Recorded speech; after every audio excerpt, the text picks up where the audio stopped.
Alright, ladies and gentlemen, Broken, Garsamore, Marek, Aniros, and Nick, welcome back. I know this is a little bit of a surprise stream.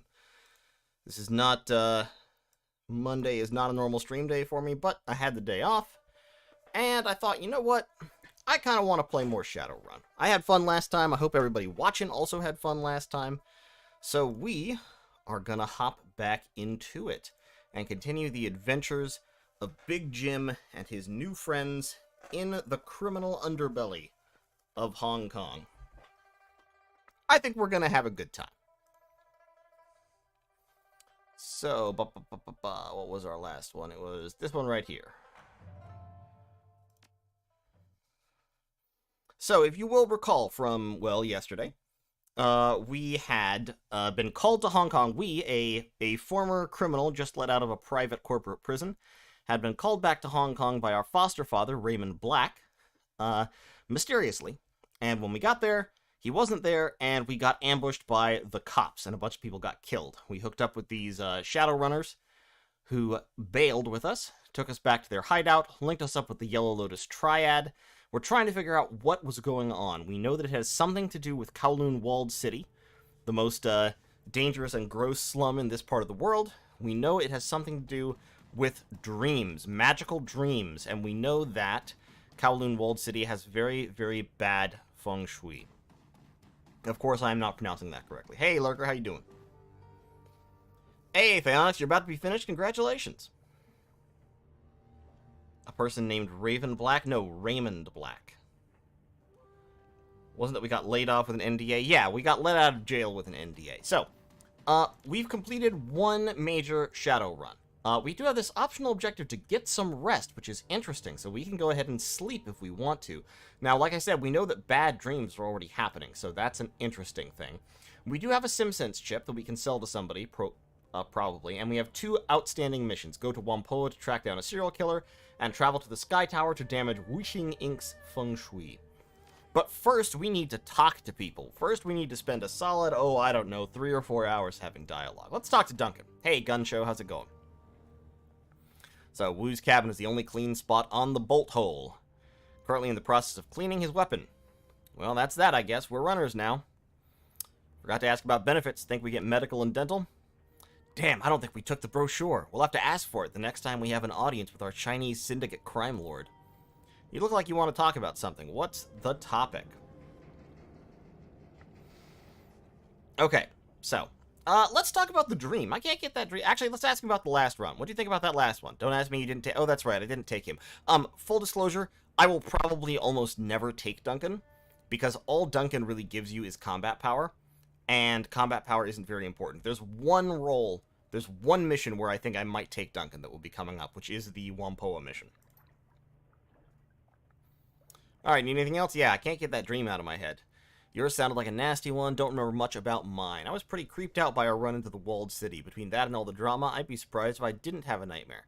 Well, was the walled city in your dream? Of course it was in my dream. Was it in your dream too? Yep, sure looked like it. The walled city is more than just another slum in a sprawl. Hell, it is a sprawl. Of course we dreamed about it. The feeling I had there has stayed with me. It felt thick, heavy, and I got this overwhelming feeling of, I don't know, wretchedness, I guess. So what do you remember about it? The walled city was breathing, and it had teeth everywhere. And there was a tunnel that was so bright I had to shut my eyes. And Raymond was there. He was either kneeling or lying down. I can't remember which, but he was crying. That's what made me wake up. The sound of my father crying. Oh, wow. Heavy. Did it feel any different? You know how sometimes you'll be mad at a friend in a dream and then wake up still mad at him? And you treat him like you did something wrong when you see him? Kind of feels like that to me. Like I dreamed I was swimming towards a bright light, and when I woke up I was out of breath from the effort. Okay, let's talk about something else. There's lots of dialogue you can have with Duncan here. Let's talk about Raymond. What do you think's going on with him? Duncan, clearly obsessed with the walled city, whatever prosperity is. Well, whatever he was doing, he knew it would be dangerous. So if he thought he needed runners to take him into that place, he needed them. So clearly Raymond was looking forward to something very, very dangerous. Why do you think he came to Hong Kong? You think he's dying? I don't know. Just something to think about. Did he say anything about me after I left? You know Raymond. He taught us what he wanted to teach us, told us what he wanted us to know. Everything else was met with a wall of good-natured silence. He used to say, "You are the master of the unspoken word, Mr. Wu. Once it's out of your mouth, it is out of your control." So no, after you left, he never said a word about you. Not a word. Okay, let's talk about being Shadowrunners. What's there to say? I worked my ass off to pull myself out of the gutter and make something of my life, did what it took to earn my bronze, and now I'm a mercenary hiding in the shadows of a foreign country, doing dirty jobs that the corps need to keep off the books. It's the reverse of everything I ever wanted. You seem to be taking to it pretty damn well, so let me ask you something. You said this was all about the money, that it was time for you to cash in. Was that true? Okay, so this is interesting. So this is a little bit of a character moment. You know, good old Big Jim here. Obviously, we ditched our bro and our foster father years ago to go do a job. That was the option we picked. So we were trying to get money doing that. And we ended up in a hole for, 8 years. So the question is this all about the money, or is this actually about our dad? Now, we told kindly it was all about the money, but I think probably if it was really all about the money, I think probably Big Jim wouldn't necessarily be doing the things that he's doing. He would be trying to find an easier way to make bank. So yeah, that's just what I told kindly. What's the real reason?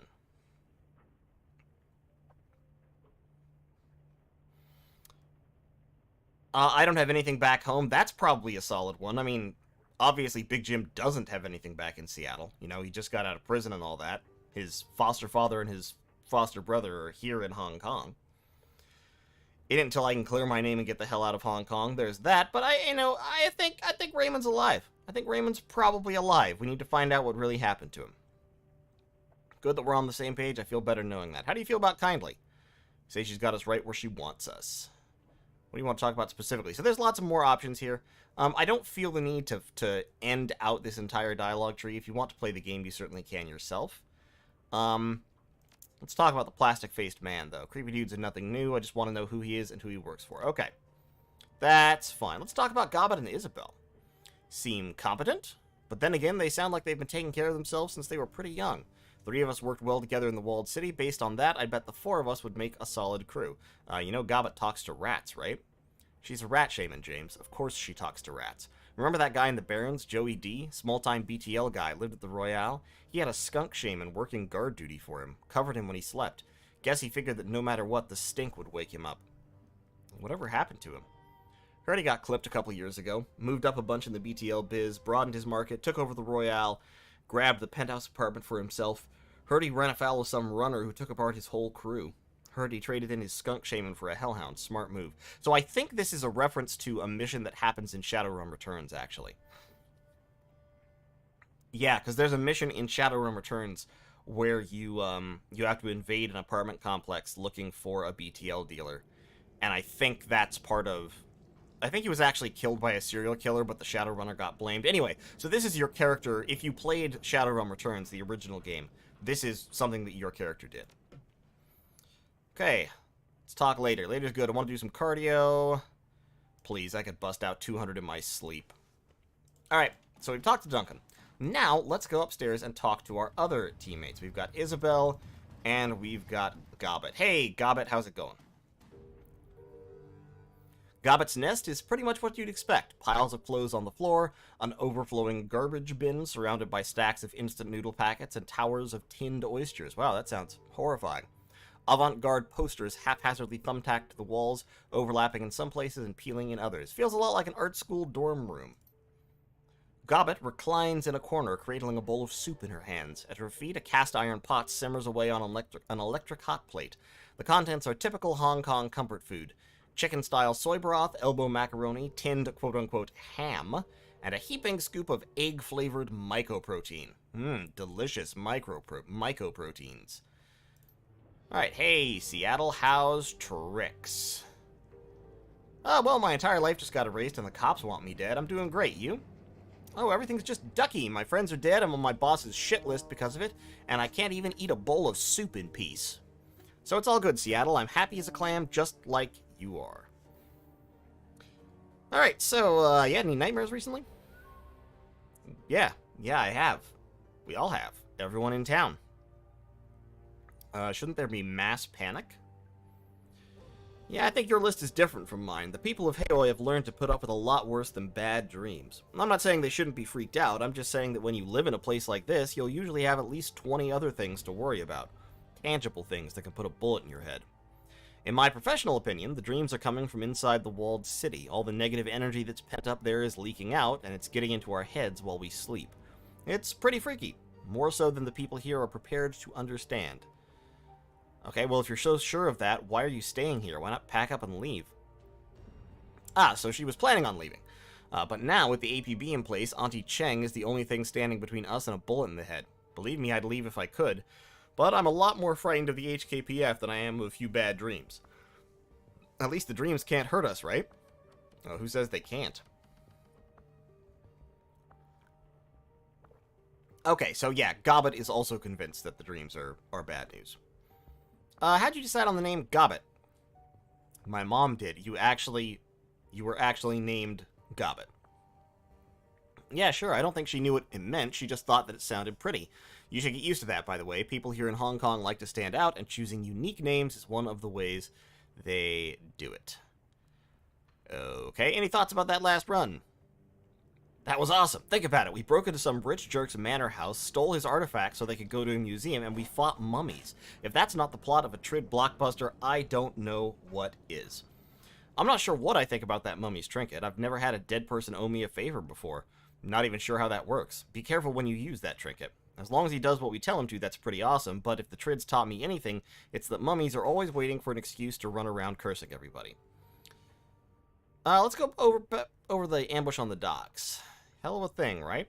Yeah, it was a clusterfuck of epic proportions. Okay, Nightjar and Gutshot were two of the strongest men I've ever known. Watch those two fight through situations that kill anyone and come out on top. How do they go out? Bang, bang, dead, dead. No blaze of glory, no final speech, just smashed like bugs. Yeah, we would have gotten the same way if you hadn't gotten us out of there. Okay, so now we're talking about the rat totem that Gobbet follows. What kind of totem is rat? Clever. Gotten me out of more trouble than I care to mention. Gotten me into a fair amount of it, too. A tugging. She follows a tugging sensation in her belly. Well, I am technically a shaman, although not a very powerful one, because if you'll recall, we did take, Summoning 3 so that we could take a totem. So we do have a totem. Never had my totem take an active role leading me anywhere before. Me and Rat have sort of a special bond. She takes care of me, and I've always done my best to take care of her. And to spoil and pamper her earthly children like these two. Meet Madness and Folly. Are those just normal rats, then? Nope, just rats. Don't trust Folly, she bites. Do you always let your rats drink out of your own bowl? Sure, why not? We're all part of the same nest. Well, is that hygienic? Nope. But I've never gotten sick, so okay, cool. I've been running the shadows for a while. She's been doing it for a long time. What are you, 19? She doesn't know how old she is. She's been running the shadows for a long time, so clearly Gobbet is a street kid and is used to it. She does know who her mom was, because she said her mom gave her the name Gobbet, but her mom clearly isn't around right now. So, interesting. Matter of fact, Seattle, I think I'm going to make a project of you. Take you under my wing, so to speak. You need a wizened mentor. Might as well be me. Yeah, sure, why not? I don't see Isabel volunteering for it. Starting the next time you visit, I'm going to teach you all about being a Shadowrunner. You're going to benefit from my bountiful experience. Wait and see. Yep, lucky me. Okay. This has been a nice chat and all, but it's getting late, and I still have the rest of a hot pot to power through, so without wanting this to get awkward... Alright, take it easy, Gobbet. Bye! Let's go talk to Isabel real quick. We talked to Rockter last time, so we don't necessarily need to talk to him yet. If we ever need a fake ID to sneak into a bar, we know who to turn to. Yeah, Isabel. Okay, an enormous jury-rigged computer. Serpentine cables snake from component to component, tying dozens of obsolete terminals and cyberdecks together into a single colossal machine. Yeah, that is a pretty fucking big machine, I'll be honest. Alright. This is my personal machine, so Isabel's trying to put us off. Yeah, I like this one better. Thanks. So, you need something? Yeah, can I ask you a few questions? Go ahead, I'm not stopping you. You been having weird dreams recently? Yes, I think that everybody has. Yep, me too and Gobbet both had terrible nightmares. Oh, this kind of mass psychosis was common where I grew up. Everybody got it. Okay, so this happens. Seems more like a magical phenomenon to me. Isabel does not want to talk about it. She doesn't want to deal with it. Obviously, she's somewhat traumatized from the walled city. Any thoughts about that last run? Can't think of any stories that involved angry mummies. That's a new one on me. Okay. Guess I can understand being pissed off if you've been trapped for centuries. That makes sense, but I'm not sure the deal you made with that mummy was a good one. What happens when it's free? Is it gonna run around haunting people across Hong Kong? I just hope it stays the hell away from us. Fair enough. Tell me about your machine. Pet project, I call her the Octopus. Did you do all this yourself? The obvious response to her trauma is to poke her for more exposition. Absolutely. Look, we're an RPG character, damn it. Poking people's trauma for exposition is what we do. Had to make do with whatever I could find as a kid. Taught me a lot about being self-sufficient. What is this thing made of? Okay, so this is basically a giant computer that Isabel has cobbled together out of, like, old stuff that she found. Most deckers are early adopters. They buy whatever's newest. That's stupid. Well, it's an arms race. Deckers do what they have to do, right? They do what's easy, throw money at the problem. For a quarter of the price of that whiz new cyber deck, I can have 5 of last year's model, and after I've finished daisy-chaining them together, the machine that I've built will run circles around your store-bought wonder. Well, you'll need a flatbed truck to carry it. Do we look like we're hurting for space to you? I've got a whole boat to work with, your cabin included if I told Gobbet I needed it. Yep, okay, I don't mind. Well, I was joking, but if you're really okay with it, I might someday. We'll see. What about your portable gear? Get the job done. Okay, so this is Isabel telling us a little bit about herself. Especially when she says, if you should happen to come across any more advanced hardware or software, I'm not above taking donations. Basically, Isabel has a basic deck, but you can also give her upgrades mechanically, which make her better in the field. Can we talk about the ambush? I'd rather not. Yep, they shot Carter down same as your friends. Was she your friend? You didn't seem that close. Okay, well, she doesn't want to talk about that. Tell me something about yourself. Don't like small talk. Does that count? Tells me you don't want to be social. Don't think I'm a very interesting person. Okay, you don't like talking about things other than your computer, do you? I just want to know who I'm running with, don't you? Okay, so, now we get into the question game. I'm going to ask you a question. After you've given me an answer, you get to ask me something. We take turns till one of us wants to quit. Okay, go first. Tell me what you really think about Duncan. Ooh. So we get to talk about our brother.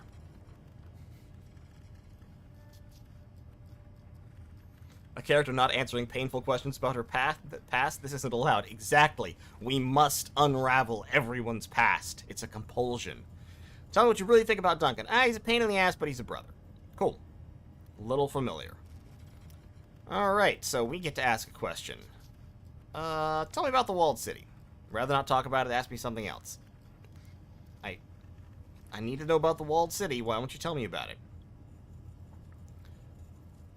Okay, she doesn't want to talk about that. How long have you been running with Gobbet? About 4 years? Okay, so good little stretch. What was your connection to Raymond Black?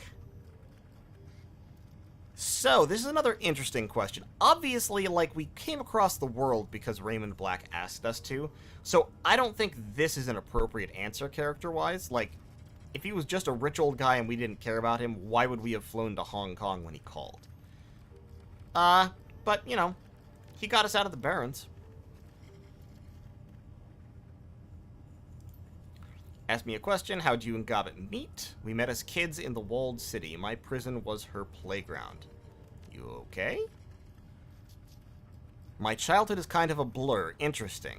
So she doesn't really remember her childhood in the walled city that well. You enjoy it, don't you? Living like this, working the shadows. Yeah, actually I do. I think this kind of stuff is fun. I knew it. I could read it all over you. You're a born Shadowrunner. This is what you were meant to be, Big Jim. Where'd you learn to deck? Ah, so she lived in the Wampoa. People were difficult, we didn't get along, but it was a great place to learn. You're stuck here.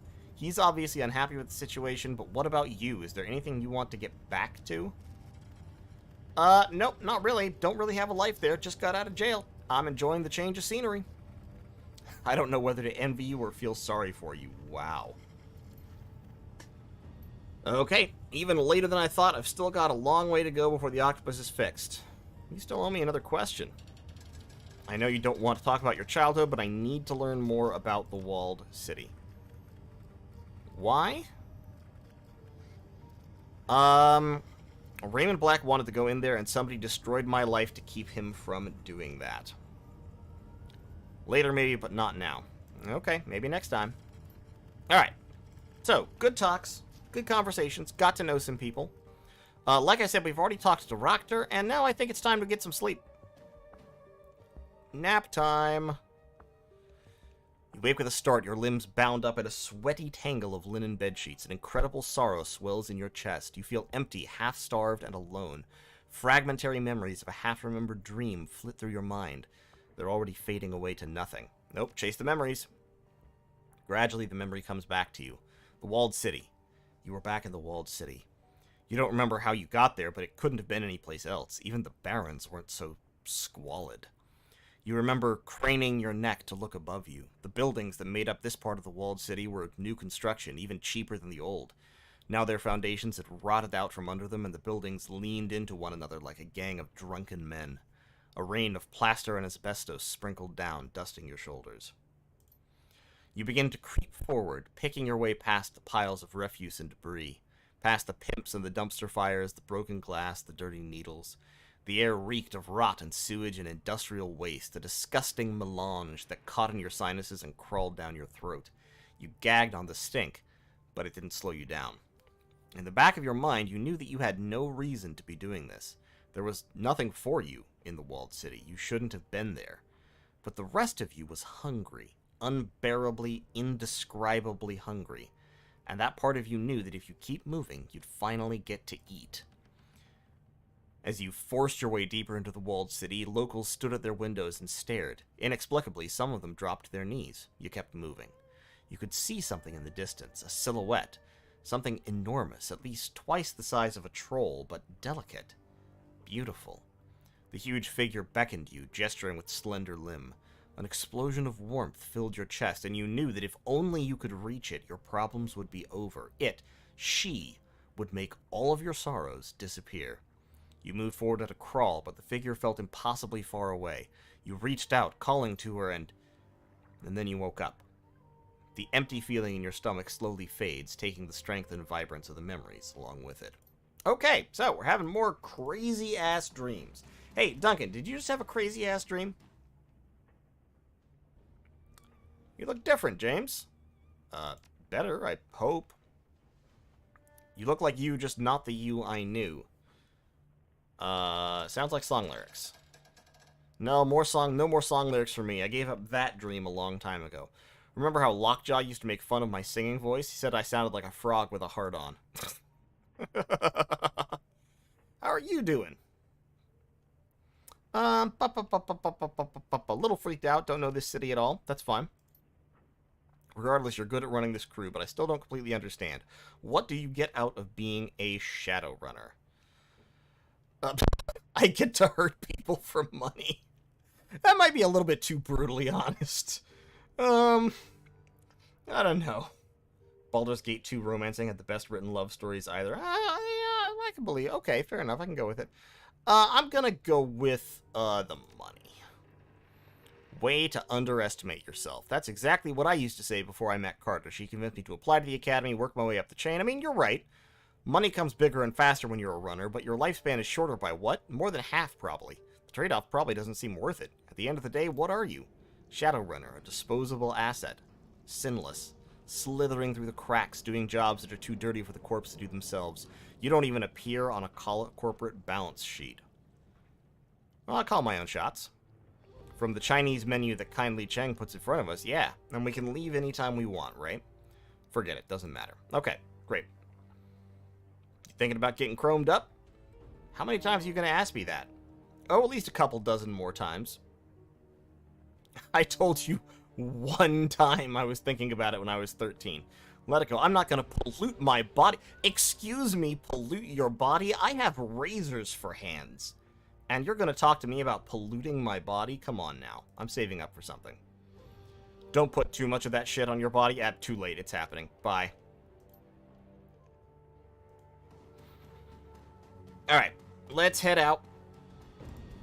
We need to go solve a murder mystery. Also, I want to go see if there's any, if there's anything good available for purchase yet.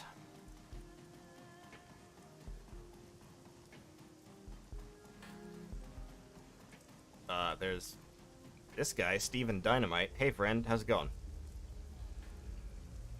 Well, this looks like a drug addict. You okay, man? You have to help me. I need your help. No. I could use someone like you. I'd make it worth your while. Alright, I'm listening. His tattered clothing bears designer logos. I want you to take a message to Handsome Lee. Never heard of him. Who are you, and why are you touching me? Steven Dynamite, I've been poisoned, so Lee sold this guy bad drugs. Whenever I close my eyes, I see dark, narrow tunnels, hands grabbing, razor-sharp teeth gnawing, and the children. Oh, no, those are just the dreams, dude. That's not drugs. That's just living here. We all see that stuff. Are you talking about hallucinations? Nightmares. They feel very real. Teeth, faces I knew. You know, the whole nightmare thing has been going around. It's not just you. I'm not a charity. I can pay you. Okay. How much you got? They still pay me, you know, for what I did. Okay, so this is interesting. So what did Steven Dynamite do? What did you do? I used to invent things. Terrible things. Don't leave me hanging, Steve. Built bombs. Interesting.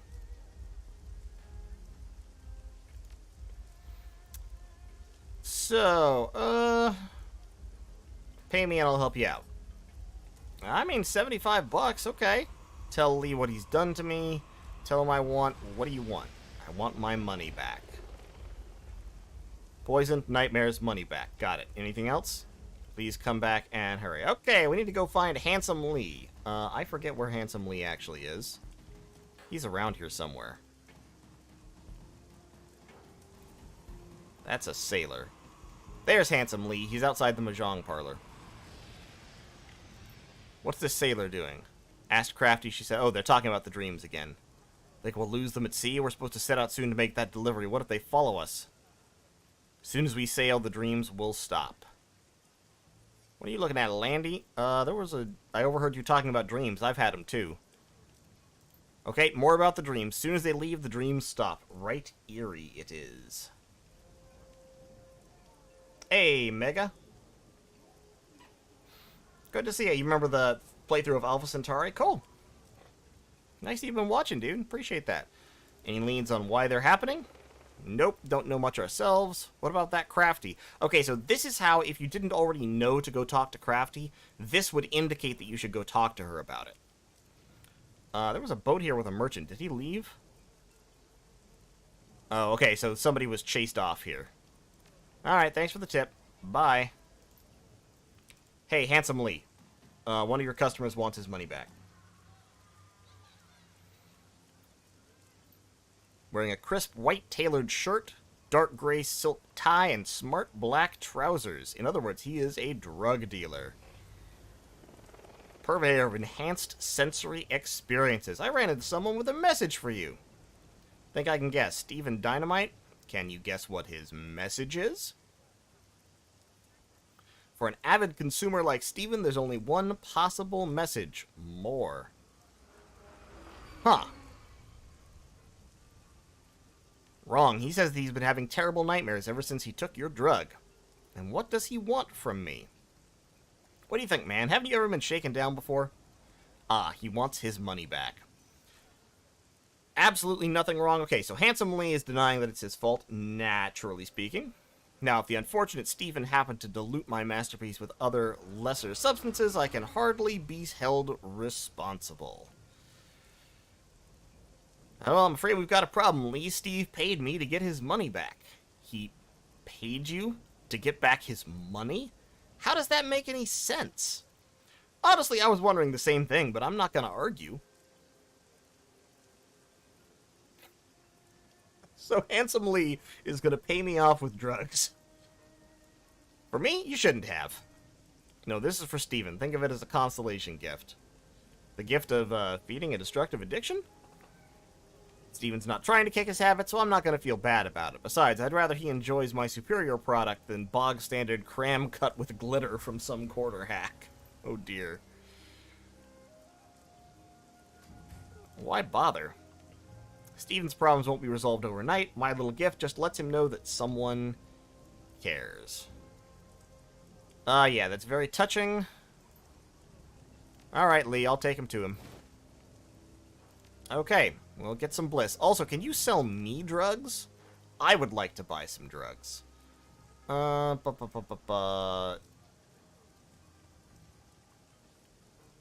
there's Relaxin.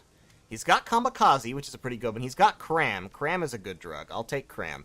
Adds 3 action points. It takes 1 action point to snort it, so it actually adds plus 2 action points, but basically means it gives you an extra free turn. Kamikaze is also not bad. We've used that before. I'm going to go ahead. I'll buy a dose of Kamikaze as well. So I've got some drugs. I do have the Mummy Spirit Talisman in my stash. And for some reason, I have a Wild Aim spell. I don't think I can even cast this. I don't know why I have this. But okay. Alright, bye. Bye, Lee. Let me go give this guy some drugs.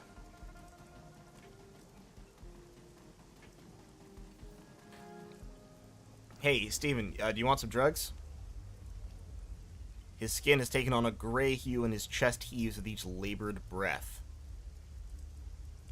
Hey, Steve, I hate to say it, but you're not looking so hot. Don't want to sleep because of the nightmares. Just want this to end. Lee didn't have your money. He gave me this to pass off to you instead. Just to warn you, this is the exact same stuff you thought was poison. Give it to me. You're messed up bad enough as it is. Can't get any worse. Hand that packet over. Oh god, I don't remember if this guy's important to the plot later on. I have the option to threaten him into not taking drugs. I can beat the addiction out of him. I'm gonna beat the addiction out of him. Didn't really want that hit anyhow. I'm gonna do you a favor by taking this packet away. I am trying to help you, Steven. I want you to tell me about these dreams. You want to ask about my dreams? Why? Because I've been having bad dreams too. Maybe we can get to the bottom of them together. These aren't like ordinary dreams. They're visions. They're so real. I've put all kinds of substances into my body. I've never experienced anything like this. Explain your dreams to me again clearly this time. Okay, walking through a series of dark and narrow halls stinks to high heaven. Exactly, apply brute force. That's what Big Jim is all about. I run into more and more people as I move forward. They're jostling me, but I'm starving. I just want some food, so I press on. I start seeing children in the crowd. Children with terrible burns, disfigured faces. All these people are grabbing at me. Then I see teeth all around me. I feel the teeth on me. Okay, let's talk about the drugs. More than I can count. I used to get my kicks from explosives. I loved blowing stuff up. Not anymore. Now I stick to needles and pills. Were you a Shadowrunner? So you were a bomb maker, designed custom ordnance. It was a dream job and very lucrative. What were the megacorps were buying all his bombs? What were they doing? They were fueling wars. So by selling to them, there's blood on your hands? Not even as simple as that.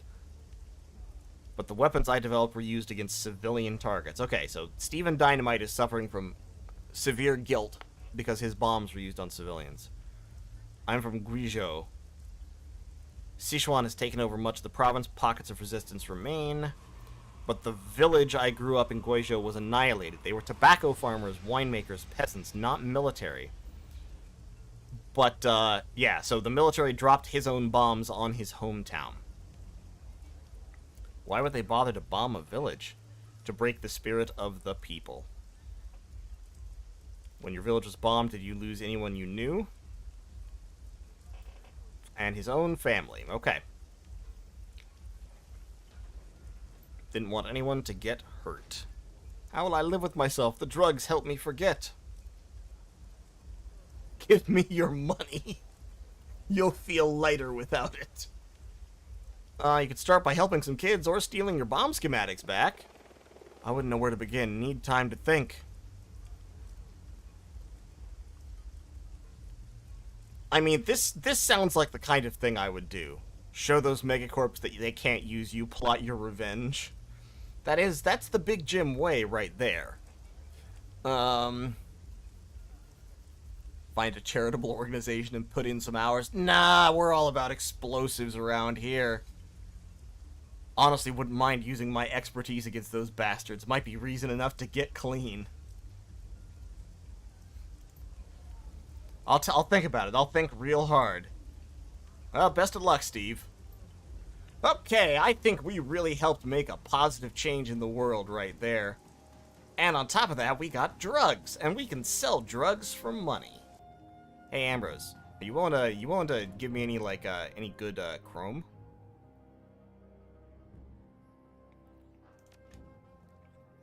Am I trying to make him into the Shadowrun version of the Unabomber? Yes, definitely. Hey, how's your cyberware going? How's the cyberware thing happening? Nothing new, huh? All lame. How are you on medical supplies? Hey, do you buy drugs? You want to buy some drugs? Do you want to buy this spell? Yeah, go ahead, buy that stuff. What do I have in my equipment? I got a couple of flashbangs, I got some other drugs. Give me a trauma kit. Actually, give me a couple trauma kits and a couple of med kits, too. Thanks, Doc. Appreciate ya.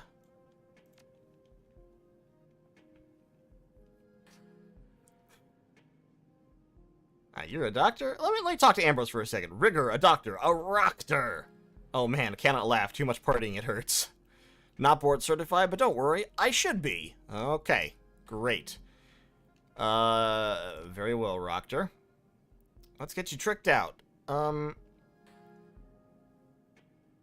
from the UCAS. How'd you land in Hong Kong? Think you just sold the spell for much less than you could? I think you get the same price from all the vendors for everything. But I'm not entirely sure. I'll double check. But, I mean, you get half the price from it, basically. No matter where you sell it, I think you get half the cost. Long story and kind of personal, involves some jobs, a girl, a real good reason to leave Chicago, a whole shit ton of guns and money. Guns and money involved? Sounds like a good story. Shadowrunning? Stuff like that. I was a hardcore vehicle rigger back then before Johnny Law cracked down on road rigs. Cowboy days. We'd rebuild trucks in chop shops, reinforce the frames, bolt armor on, mod the suspension with robotics, drive them right through the front windows of buildings, then bash aside Lone Star cruisers on the way out. Good times. You do that in Hong Kong, you get auto barricades and a missile enema. Crying shame. Wow, missile enema. What a thought. Anyway, I needed to get out of Chicago, spread my wings. You know how that goes. You following news of the quarantine? Terrible thing that's happened there. My old hood is inside the containment zone. A lot of good peeps locked behind that wall. Yeah, so, if you know anything about the Shadowrun plotline, you probably know what's happening in Chicago. It's been invaded by insect spirits. Showing some kind of crazy-ass giant insects. They're calling them bug spirits. Yep, that's it. Not sure which is more scary. Maybe it's The Walking Dead. Okay, I'll take the zombies over those bug spirit things, tell you what. Alright, I don't want your whole life story right now, Ambrose. I'll talk to you later. Bye. I need to go do a mission. We've been wandering around for about 40 minutes. It's time to go break something. So, let's hop into the MTR station and head off to solve a crime. We're going to WaPo Gardens, baby. we're gonna take Isabel. So this is an investigation into a crime scene, right? So this is the mission where Duncan might be useful. I forget if he has any special, like, options here, but I think he does for crime scene investigation, because he is, after all, a cop. And we're bringing Isabel because she's a decker, and this seems like the kind of place where decking is useful. I might actually leave Gobbet behind and take Rakter.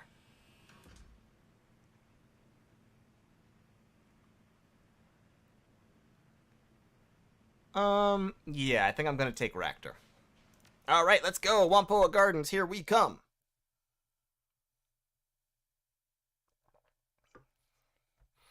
So, WaPo Garden, a carnival of chrome and neon rife with every manner of technology and artifice one can imagine. The entire area has the feel of a night market, save that chips are sold in lieu of steamed buns, and vendors hawk the latest drones rather than folk art.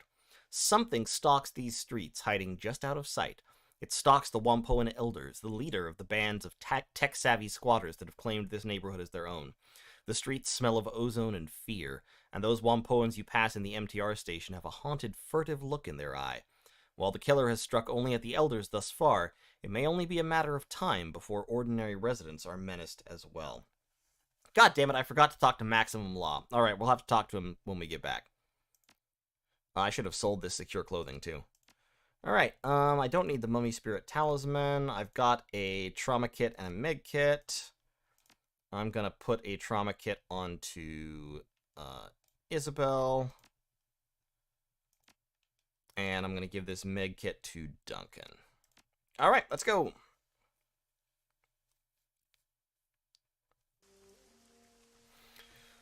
Alright, the streets of WaPo Garden are slick with rain, glittering under the neon glow of myriad signs and holographic displays. It's basically Blade Runner. The sky reflects the same glow, painting the white apartment blocks the sickly orange of sodium streetlights. The smell of grilling meat mingles with other, rarer scents, ozone, engine oil, and high-tech fabrication facilities. Despite the hour, there are plenty of people out and about. Okay. Is there a word for feeling nostalgic for a place you can't wait to leave again? I don't miss this place, but I miss the feelings I had when I lived here. Is it called Saudade? No, that's not it. It's close, but... okay. Seemed like heaven after the walled city, like the whole world had unfurled in front of me, and anywhere I turned, there was the promise of a good life. Turned out this place was just as crappy as everywhere else. Everyone was still in it for themselves. Yeah, well, you know, you learned a lesson there. If you can find people worth sticking with, they'll save your life. You live for each other, watch each other's backs. That's about as deep as it gets for me. Okay, Rakter, thanks for your interjection. We're looking for the Wampoan elders. They're going to be in the Wampo itself. That's the big ship down the street. That's the mall shaped like a boat, right? That's the one. Alright, here we are. In WaPo Gardens. Now, we could run around, and you can look through the, heard he's not just dead, he's been all cut up. Okay, so you can run around the area. You can see everything that's going on. You can't go into any place just yet. Better find someplace indoors to sleep. The streets are dangerous lately. But you can see it's like a shopping district, basically. Also, there's this suspicious fellow. Sir. Sir, hello. My name is Big Jim. I'm here to investigate the murders. Alright, he doesn't want to talk to me. There's a garage over there. Alright, let's go talk to the Wampoan elders.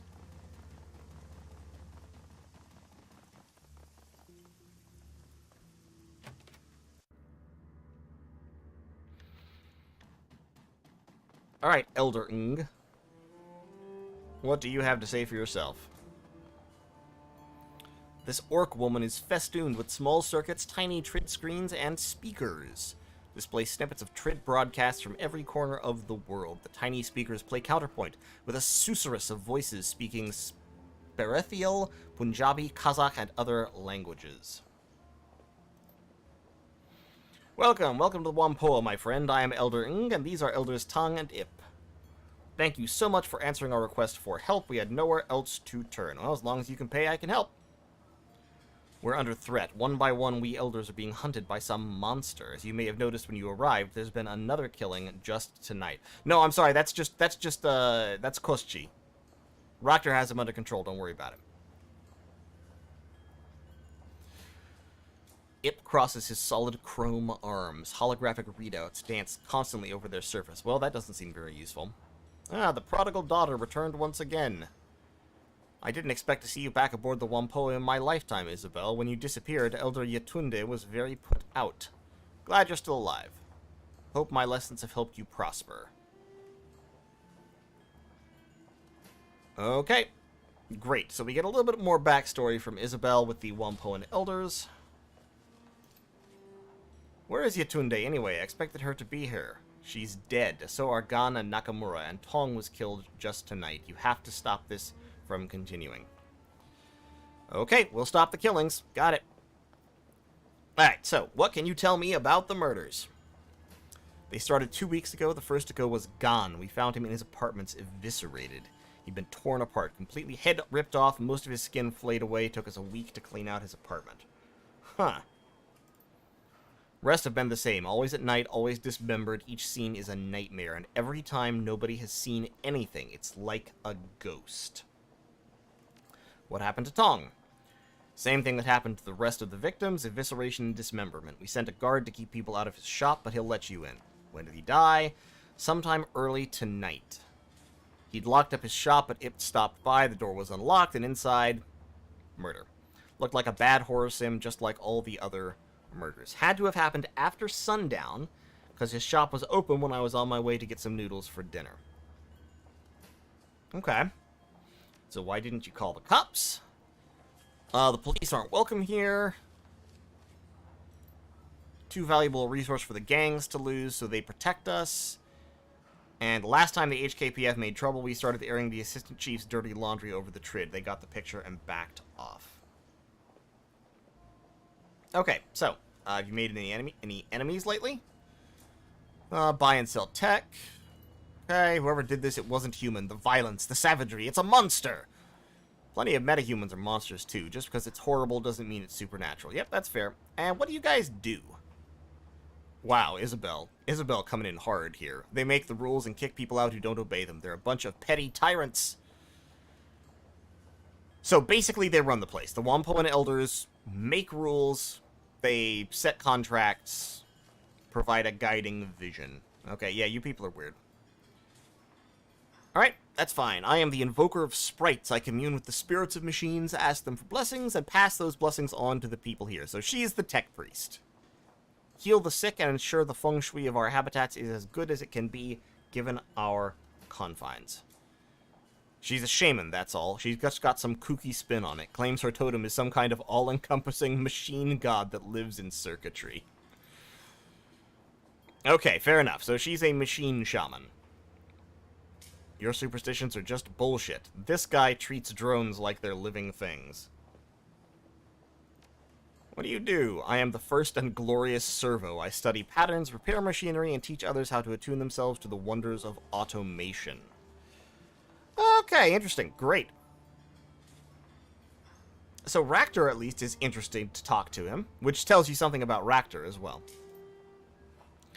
As for me, I serve as the Resplendent Voltage Spike. That means I shoot people who try to screw with us. It's a fancy title for head of security. Okay, that's all for now. She's telling us to ask other people about stuff. Good to know. Yes, I know how investigation works. Thank you, even though I'm not very smart. But it is time to do some hunting. So these are just AdMech? Yeah, kind of. They kind of are the AdMech. Is there anyone in the arcade? Hello? I'd like to investigate your arcade machines. I'm here to determine whether Street Fighter 2 has anything to do with these murders. I guess not.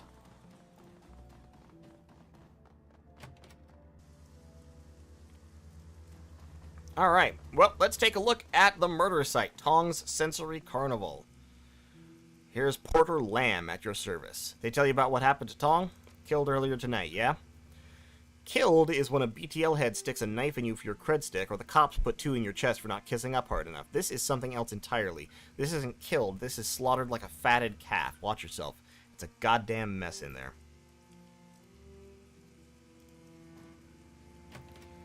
Alright, let's see. Oh, well, yep, that looks like a murder site, alright. A scene out of a B-grade slasher sim. The cloying scent of incense hangs thick and pungent in the air, emanating from a small shrine in the corner of the shop. Unfortunately, it does nothing to cover up the reek of death and clotted blood.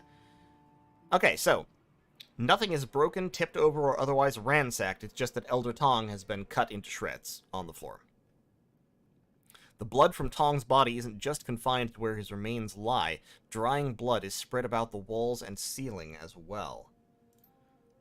Okay, well, that's great. I love that. Hey, let's look at this corpse, shall we?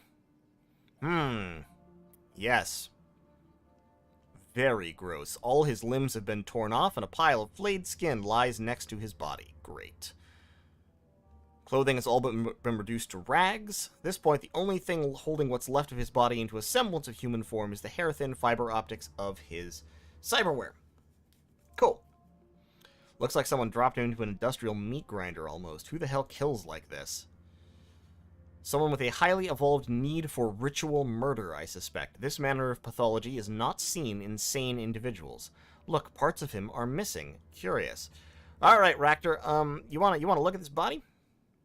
So, no subdermal bruising where the skin's been removed, no sign of a struggle. Coagulation of blood and lividity marks a time of death between 2 and 4 hours ago. The knife marks are methodical. The killer doesn't seem to have been interested in preserving the skin. It was removed a bit like one fillets a fish, the path of least resistance. Some of the skin have a more ragged edge than others. The ragged edge looks consistent with a claw rather than a blade. His neck's been severed between the 5th and 6th cervical vertebra. Scoring across the bone indicates a bladed weapon, and a sharp one at that. Doesn't match any of the other wounds. If I had to guess, I'd say he was killed with the blow to the back of the neck. Everything else was subsequent damage. Okay, so what Ractor's just told us is basically, Tong was hit in the back of the neck with a bladed implement, which seems to have killed him instantly, and then he was dismembered and mutilated after he was dead. So this was not a matter of torture. This was just a killing, followed by, for some reason, whoever it was mutilated his body. Why would someone kill him and then skin him? Honestly, I have no idea. Perhaps whatever did the rest of the damage was secondary, an action of opportunity or the like. Without further information, I'm not comfortable guessing. Okay, fair enough. I unfortunately haven't taken Biotech 3 yet, so I can't examine the body myself. Let's look at this bloody wall, shall we? Walls are covered in spattered and smeared blood. Thick tracks of it run laterally. It looks like the blood has been deliberately smeared. Big Jim, I don't know a whole lot about science, but I know what blood looks like when it hits a wall. This isn't natural. Somebody deliberately smeared blood all over the walls. See how it looks like it's got paint trails? That's because somebody used Tong's parts like a brush. So they painted his walls with blood. Why? Maybe because they're a freak. Thank you, Duncan. This is the kind of insight that I brought you along for. The good old police psychological instinct. I knew this guy in Kwantung who used to make music out of stray radio static and panic button calls. Called it Crisis Wave. It was awful. Thank you, Isabel. I appreciate you as well. Alright, so you've definitely discovered some murder. So, this is a Yamaha 95000V SimSynth, a device for mixing and mastering SimSense chips. Several drive bays are empty. The screen is flashing a repeated error message. Warning, requested files cannot be found. Please return drives to bay and try again. Can you debug this, Isabel? Put the drive warning on suspend. It's in diagnostic mode only. Maybe we'll learn something, maybe not. Okay, beginning core dump.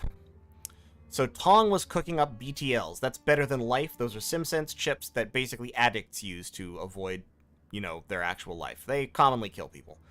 He's hacked the peak controller output cutoffs. The delta levels on Sim chips are usually about 4 to 5. His delta peaks are pushing 12. That's brain-burning territory, and all the drives and chips those BTLs were stored on are missing. So in other words, Tong was cooking up super, super illegal SimSense chips that would fuck with your brain in a very serious way, and all of those chips are now gone. But if he was cooking chips at Delta 12, maybe he burned somebody he shouldn't have. Maybe they flipped their lid and came after him, or a relative did. The metahuman brain can't handle this kind of output. It'll shut down after a few of these. Okay, so Tong was doing some bad stuff. Let's look at his desk safe. His desk drawers are open. The safe has been opened. No sign of tampering. Inside are several blank cred sticks. No sign of any with money on them. So a WaPo and Elder with no money in his safe? My ass. Somebody cleaned him out. Probably grabbed the key fob out of his pocket. Okay, so he has been robbed. And what about the bathroom? The bathroom is immaculate and the drains are tiny. Okay. So, what have we got? His body was mutilated after death. His blood was deliberately painted onto the wall. He was cooking up very, very dangerous, addictive SimSense chips that would probably kill people. And his money was stolen. That's what we've got so far.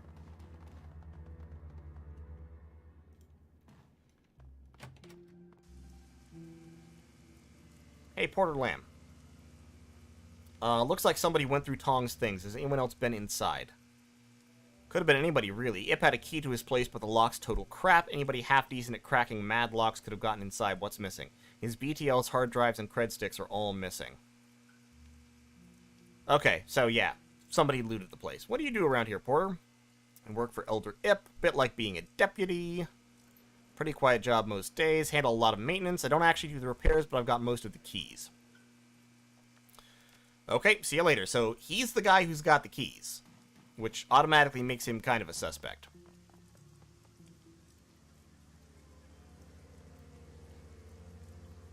BTLs can straight up kill you? Yeah, pretty much. Well, I mean, normally the chip itself won't kill you, but you'll get addicted to it and you won't take care of yourself and you die. Of deprivation, essentially. But it sounds like the chips that Elder Tong was making could potentially just actually damage your brain. Like, cause straight-up brain damage. Alright, Zippy Toe Tag. I'm Big Jim. Nice to meet you, Zippy. Good. You're wanting to help us? You're my replacement. The Elders had me autopsy what was left of Elder Gan and Elder Nakamura after they got ripped apart, but I didn't want to dig any deeper. You've got to be the outsider they asked to stop the killings, right?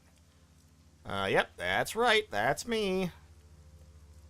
Oh, good. He's got eyes. You a stand-up comedian? Okay, so he's a trained surgeon.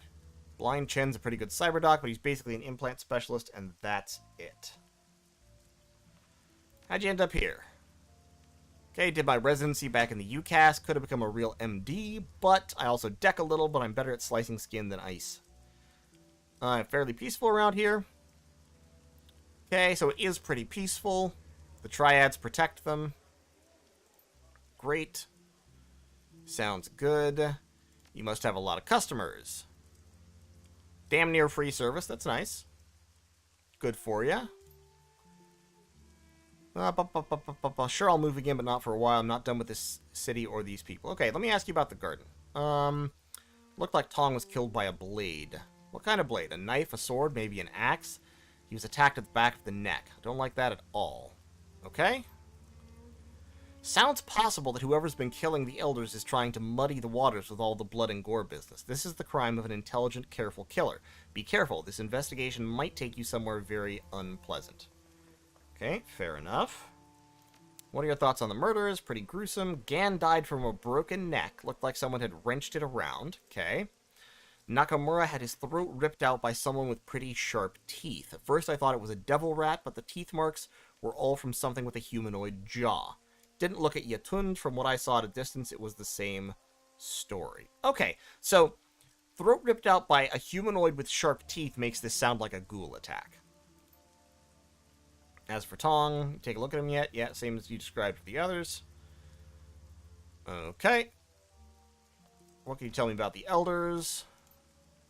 Nung's the spiritual leader. I'm sure I'm butchering that pronunciation.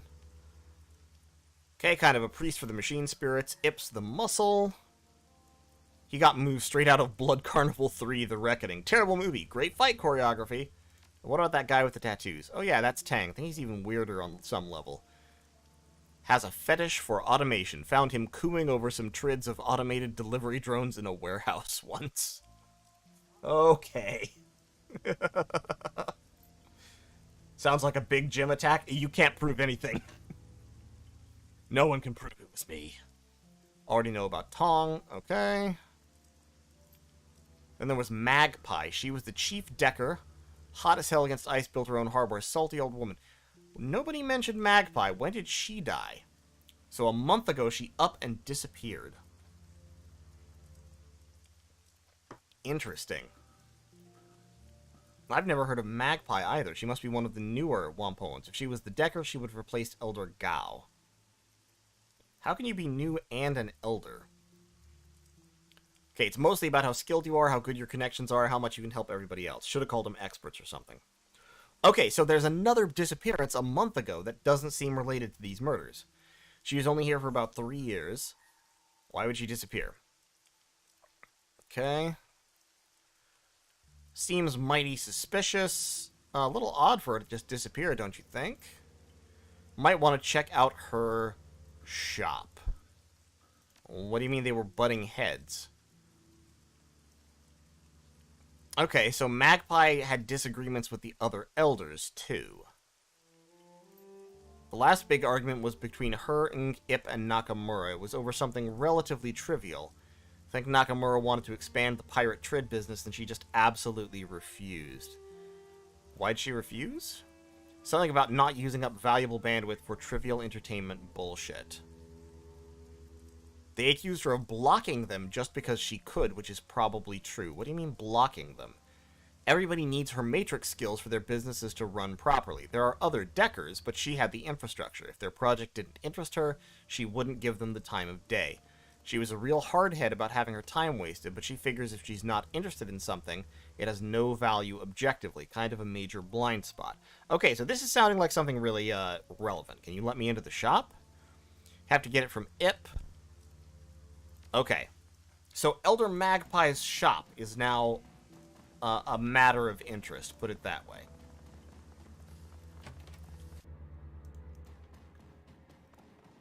Hey, can we talk about something? Why didn't you tell me about Elder Magpie disappearing? Okay. So Elder Ung does not sound too concerned about Elder Magpie. No doubt she'll come waltzing back next month, all full of attitude that life dared to go on without asking her permission. I've taken over maintenance of her matrix infrastructure in her absence. I'd like to take a look around her shop. Do you have the key? Yes, but there's a lot of sensitive equipment in there, including our community servers. We don't let anyone who's not one of the elders in there. Why would you need to look around? I'm gonna go with the charisma. I'm turning on the old Big Jim charm. Alright, take the key and look around. Just don't break anything or shut the servers off. Okay, was there anything else? Nope. That's fine by me. Hey, I didn't notice you back here. Hey, Wing K Quok. Quok Atelier, home of the finest clothing in WaPo Gardens. Sure, do you have clothing?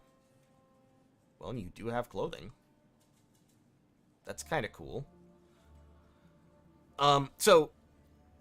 Yeah, clothing in the older games in this series, clothing also gave you various different bonuses as well as armor.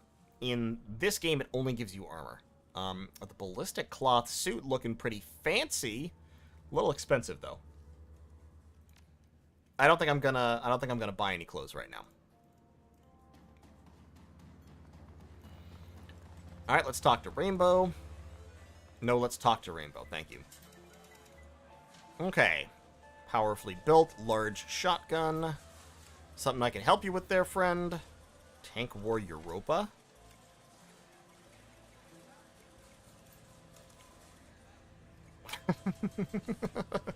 Alright, she's playing Tank War Europa. Perfect.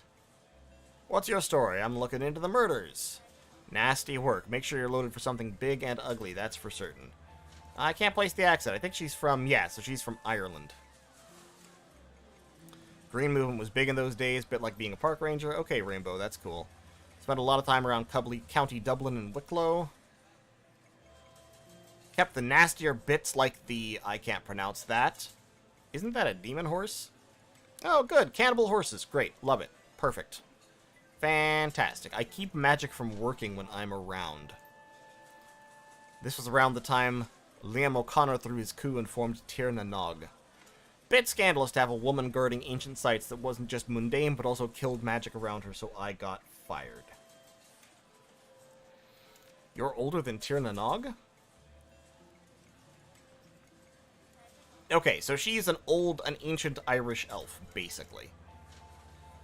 Alright. So you became a terrorist. Smuggling, running guns, making contacts in Europe. So basically, she's running a revolution against Tir na Nog, which is the elvish dictatorship that's taken over Ireland. Seeing as how my own fam got kicked out of their house. Okay. Alright, see you later, Rainbow. I think this is like a Kickstarter character or something. I don't think she's relevant to what's going on. I think all the people in here might be similar. Welcome to Minvong Matrix Materials. What can I get you? Okay, well, do you have anything cool for sale? Not really. Couple of programs. Couple of drones. Nothing I can't get back at home. Bye. Let's go on with our investigating. She's like the Neo-IRA. Kind of.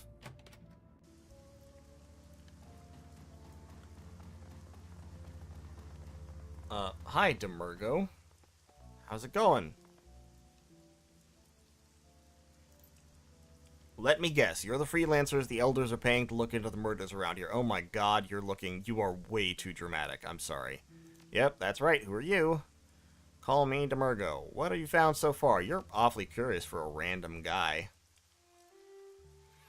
Okay, so he's a former NYPD Thaumaturgical Research CSI dude.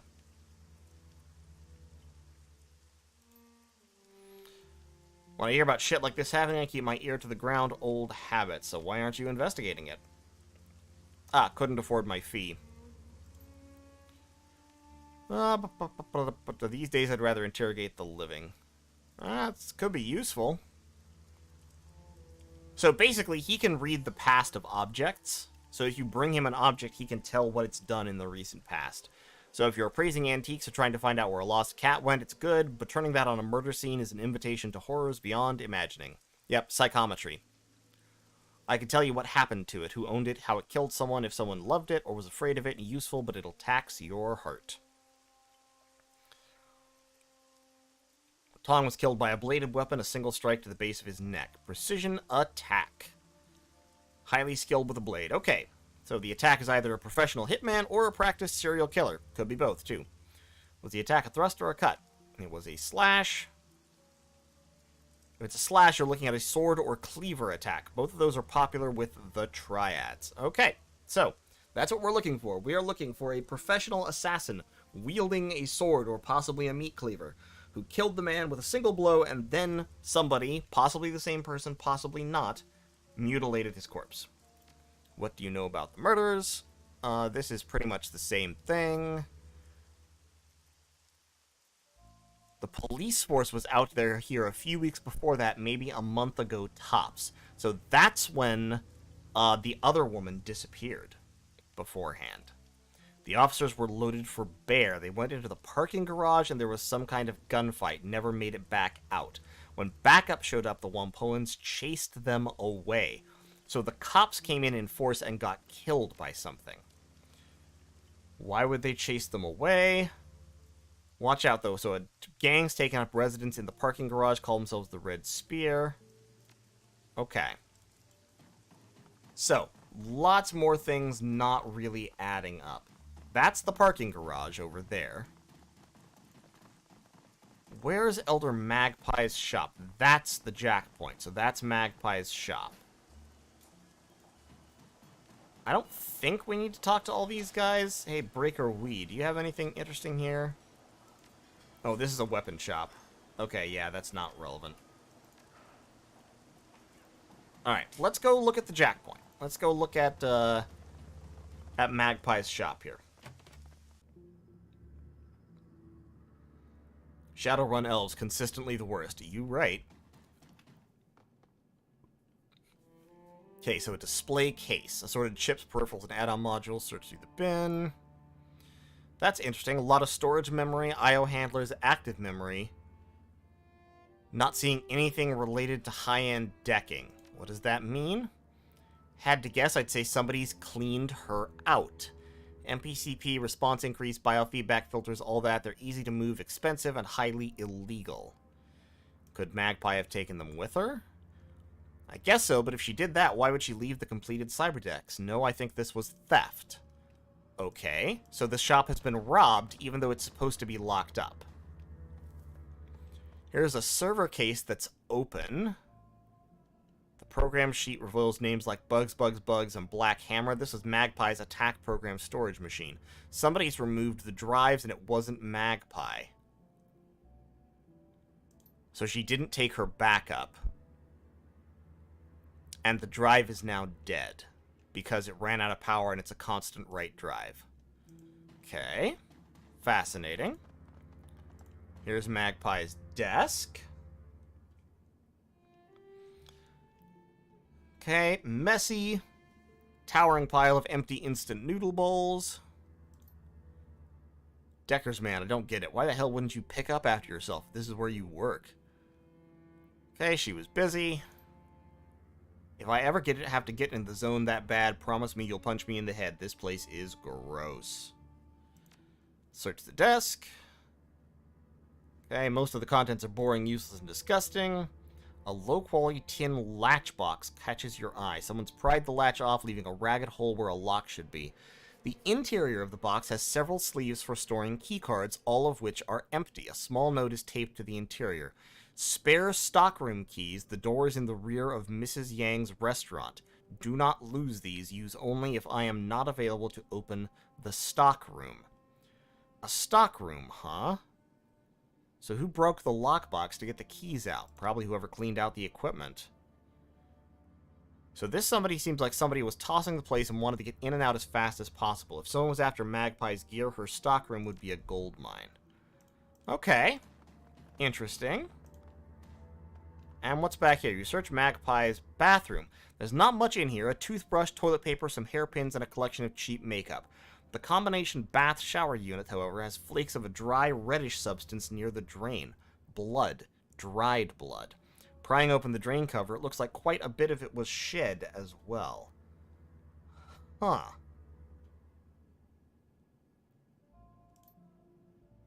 With that amount of blood, I'm guessing someone killed her quietly and then drained her body in the bath. It'd make it cleaner to relocate. This doesn't seem to match the killer's other scenes, though. So first they don't even mention Magpie to us, and now it looks like she's been killed. Something's not right here. Let's not mention this to the elders. If they're hiding anything, they may start cleaning up their tracks better. Okay, interesting. Interesting, interesting, interesting. So let's pop back out here. Now, Porter Lamb said he's the man with all the keys. What can you tell me about Elder Magpie? She was a bitch. I've never met anyone as deliberately contrary as her. Nobody wanted to hang out with Magpie. Okay, why was she so contrary? She loved fights and gossip. Alright, see you later. Okay, can't get any keys from him. So we need to find a key to Magpie's stockroom. Hey, Demergo, do you know anything about this? About the WaPoans? This is not helpful. Okay, we know that. We know that. Okay, see you later.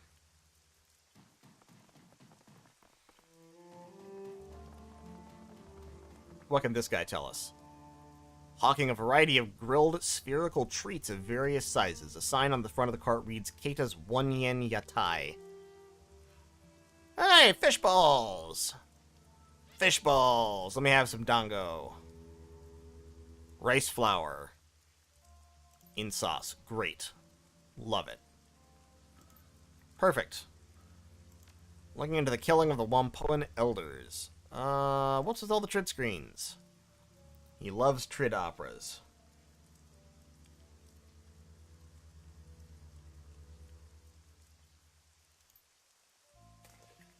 What did they do for all... I love how I look over at chat for a second, and chat is just full of people talking about Shadowrun mythology. I love it. Okay, pirated trid is my other business. Great. Keita's. Okay, that's fine. One episode of the 1,000 Cranes of Autumn and they'd be hooked for life. I'm just at the part where O-Rin has confessed her love to Takayama, but he's got to get his mech suit out to the front lines on Mars, so he can't be with her. Downright heartbreaking, I tell you. Yep, that sounds like anime, alright. 312 episodes. Oh, God. For some reason, I guess it just didn't resonate with the wider public. I don't know why. Okay, so the show he's describing is the bastard love child of, like, Gundam and One Piece. Great. Got any thoughts on the murders? Yeah, ignore them. Great. I saw the crowd down at Tong's Sensory Carnival earlier tonight. Okay, what can you tell me about the people? Anything interesting? She has this mother of everything act going on, but I've watched her manipulate people into doing all kinds of stuff they wouldn't normally do, and they thought it was their idea the whole time. Magically? Just really good with people. Ip's a killer, addicted to cybernetic implants, always has to have the newest and freshest gear. Excuse me, we're not talking about Big Jim right now. You don't need to talk about Big Jim that way. Funny thing is, I've never seen him fight. I kind of get the impression he's a coward. Oh, okay, so you're not talking about Big Jim. All I know about Tang is that he loves drones and does a little decking. Alright, Kata.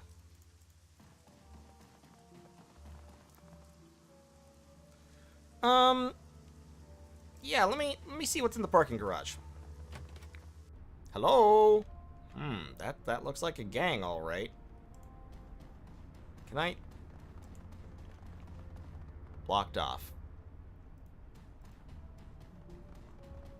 Hello, friends.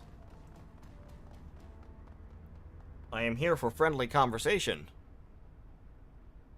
This lot's our turf. If you're looking for a fix, you're welcome to trade. If you're not here for business, clear the hell out. Looking for a little pick-me-up? Okay.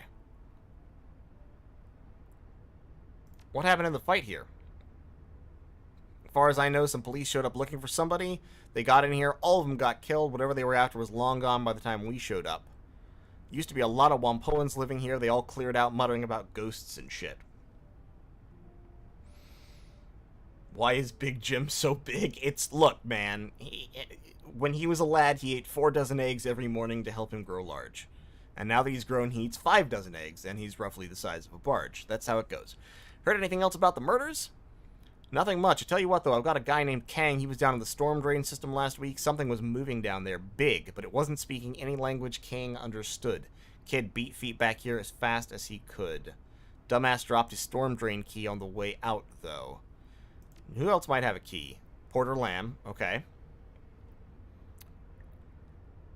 Oh, and Rainbow managed to scam a key, too, I guess. Can I look around the garage?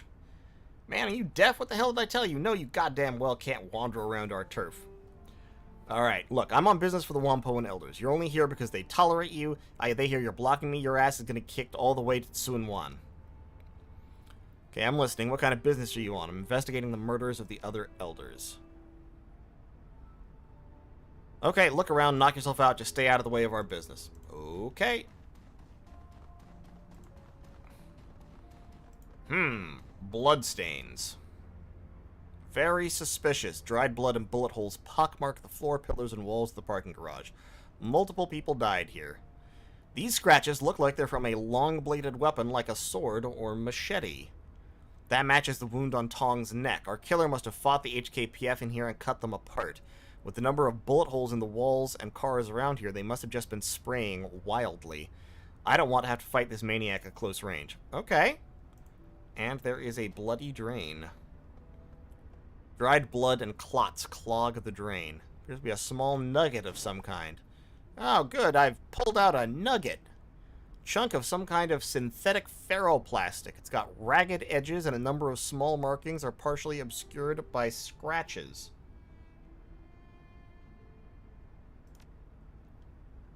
Scratches and markings on the nugget look like Chinese, but despite how closely you look, you can't decipher their meaning because Big Jim ain't one for book learning. Not only are the markings fragmentary, the language is actually Japanese. The characters are close enough to be familiar, but too different for you to read. Wing K Kwok has a shop down in the Wampo itself. Okay, so she might be able to help. Cool. So we can go talk to the clothing lady.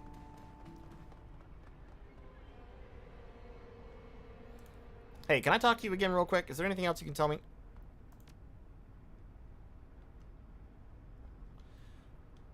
If you stole these from Tong, maybe you saw something I can use in my investigation. I like how we're not even pretending that we actually care that they robbed this stuff from Tong's shop after he was dead. It's like this. Broken Thumb Nguyen was walking down the street, sees this guy go into Tong's joint right at closing time. Tall, hunched over, had this shitty gray rain poncho draped over him. Now, Nguyen figured that was weird as hell, so he posts up and waits. He figures the guy'll come out soon because Tong's closing up shop. Nothing for 15 whole minutes. Guy comes out, hustles down the street with nobody saying boo. Nguyen sees some blood smeared on the door, so he goes to check it out. Inside, total carnage. But you know what? Tong's not going to be using his gear anymore, so to hell with it. Nguyen jacks the lot. Well, business is business. That's all I know. The guy had to be the killer. Tall, gray rain poncho, hunched over, also smart about how he came and went. Hey, you want to sell me some shit? Aha, they're selling drugs. Do you have any good drugs? Got jazz.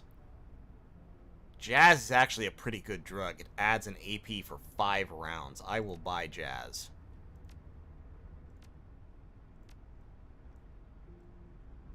Alright. Get our snorting spoons ready.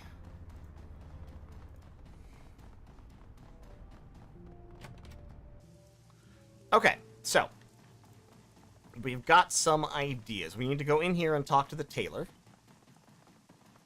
We need to get a key for the storm drains, and we need to get a key to the Magpie's stockroom. Yep, excuse me, pardon me, excuse me. Moving past, come on through. Hey, friendo. You know what kind of armor this piece is from? Japanese markings. Don't recognize all of them. This first one is Renraku, fairly recognizable to anyone who's used to seeing the name in Hanzi. High-density ferroceramics. Staining on the edges, gel pack technology, could have withstood a significant amount of impact force. What could penetrate it? High-velocity rounds with a tungsten carbide penetrator would be the most common. A die-coated melee weapon could do it as well, but there wouldn't be the kind of splintering at the edge.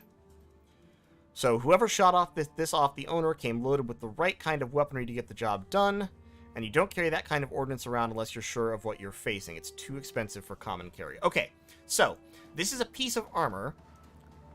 A piece of red metallic ceramic armor labeled Renraku that got shot off the wearer by somebody carrying armor-piercing discarded sabot ammunition. So in other words, and this is something that you might not know if you're not deep into Shadowrun, but this is evidence that there was a Renraku Red Samurai here in the area. And someone who knew who they were came to kill them, which is kind of weird because the Red Samurai are like a pseudo-religious, mystical a group of assassins and shock troops that the Renraku Corporation uses, so there wouldn't be one of them just hanging around for no reason.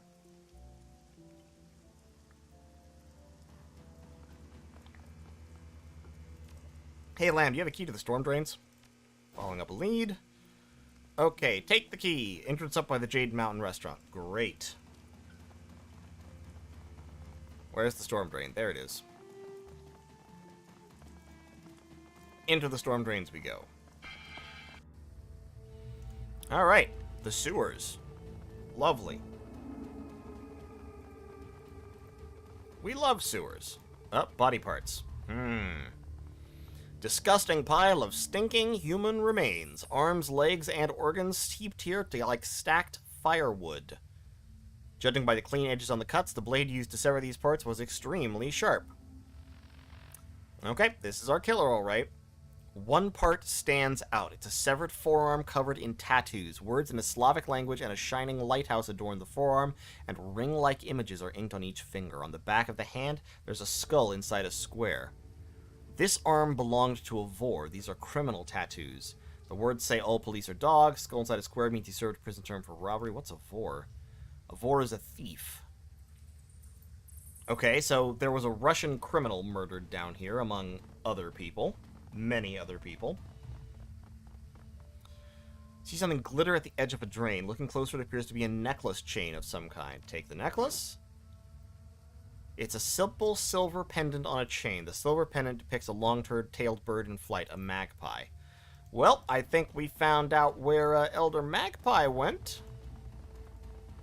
She went into the sewers. And was murdered. Oh, hey, here's a bunch of guys down here. The voice is speaking just loudly enough for you to make out coherent sentences. The speakers are definitely not local. Speak with a slight Slavic accent. Their clothing is heavily armored. Looks like the group is packing up. Yaroslav says the boat will be ready tomorrow morning. He's gotten everything arranged with the Port Authority. We'll move the goods to his warehouse. He'll handle loading them onto the ship. We can get paid right then and there. Alexandra still isn't back from his little trip. We'll have to leave him behind if he doesn't get back soon. Okay, so, basically this is a bunch of Russian gangsters who are down here committing some kind of robbery, and they're hiding from the triads. Several boxes near the two women bear a distinctive label, a magpie in flight. Same emblem you saw stamped on Magpie's equipment in her shop. Okay, they've seen us. What do we have here? A curious little pest. What do we do with pests, Galina? We break them, Vasilisa. And then we hammer a spike through each of their throats so anyone who sees their bodies knows not to meddle in our affairs. Well, the WaPo and Elders know I'm down here, so if you start a fight, you're gonna have every drone and cyber junkie on those streets crawling up your ass. Okay, well. Make a move, shithead. You know, we haven't had any violence yet today. And frankly, Big Jim's starting to get the cravings, so, sewer Gopniks, yeah, pretty much. I'm contemplating whether I should start a fight with them, but, you know, I'm kind of trying to find the person murdering the WaPo and Elders. Why the hell should we let you live? Because I'll feed your face to your friend over there. You think I'm scared of you? Yes. Shit. You don't care about what we're doing. I have a job to do. This is incidental. You took Magpie's keycards, didn't you? We have to move this gear. You want to play detective? Go right ahead. Okay. I guess technically we got out of that without violence. Now the question is, do we want to get out of this without violence, or do we want to beat them up and take their shit back? There are a lot of people in here. Like, you know, there's 4 of us, but there's 1, 2, 3, 4, 5, 6 of them.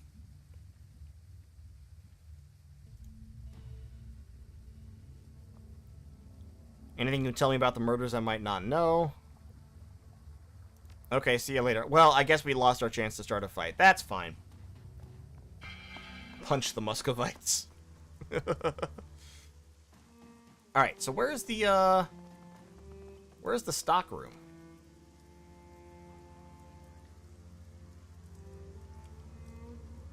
Storm drains, the jack point. Why is this still marked? Is that the stock room? That's a stock room. Let's go search Magpie's stock room.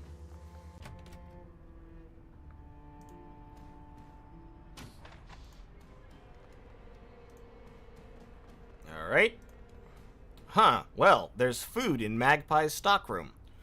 Several small dishes are filled with pickled vegetables, while a larger plate is arranged with long slices of raw meat. The meat is pale pinkish white, like raw pork, and covered in a light soy marinade. Discover it's surprisingly tender. What's more, it has the faint aroma of marinade, as if deliberately prepared. I am not going to eat the strange raw meat found in a storeroom. That's not wise.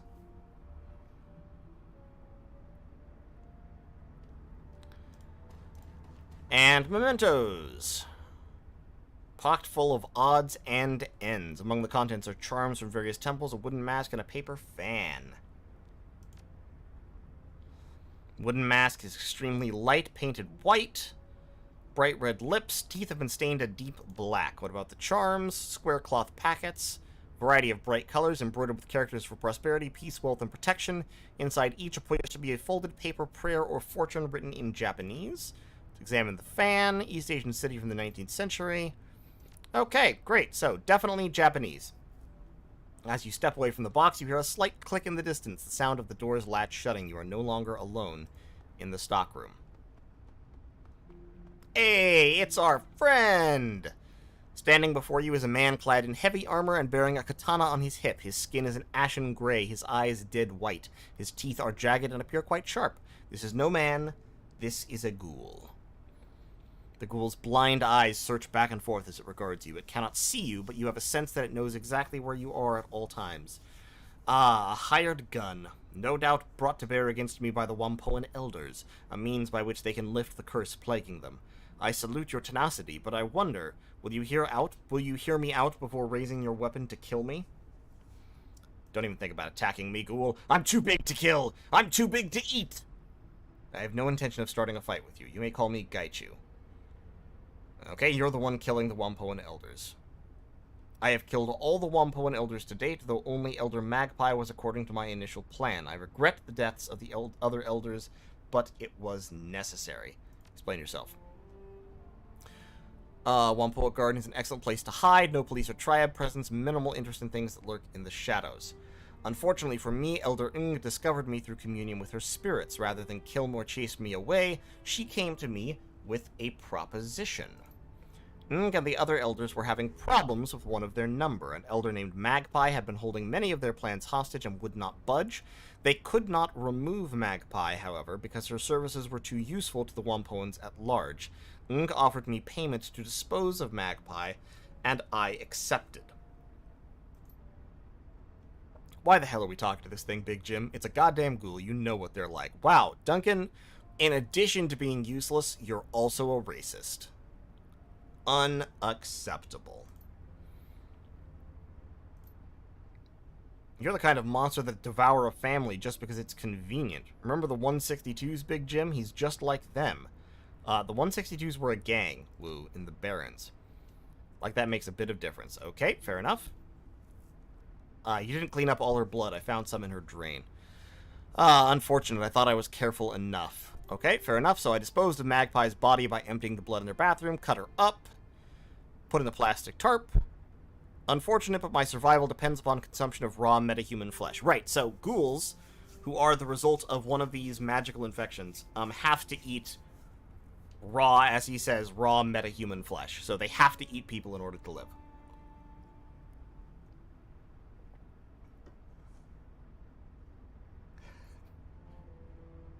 Why'd you kill the other elders? I contacted the elders and they arranged to exchange payment. I assumed that since the job was done, Ng would be a woman of her word. I arrived at the nearby parking garage and they sent in the cops. Who he killed. My skills in grappling and kenjutsu have only increased, so he killed a bunch of cops with his bare hands and with his sword. And now he's hunting down the WaPo elders because they betrayed him and refused to pay him. I decided to become the monster that they feared. One by one, I have eliminated them. They know how to contact me and could have ended their nightmare at any time by making amends. I would have asked for more money, but I would have ceased my hunt, yet they did not. Instead, they contacted you, no doubt asking you to eliminate me where the police had failed. So I ask you now? What will you do? Will you attempt to finish what the WaPoans started, or will you treat me with the same humanity I have shown you? So here's the question now. Gaichu. Well, let me ask him some questions. Is this from your armor? Ah, yes. Okay. Why would the elders have you killed instead of paying you? Basically, they're trying not to pay him because he's a ghoul and they think they can rip him off. Could even be they simply did not like me. Okay, a message must be sent, blood must be paid. As they have hired you to kill me, they have obviously not learned their lesson.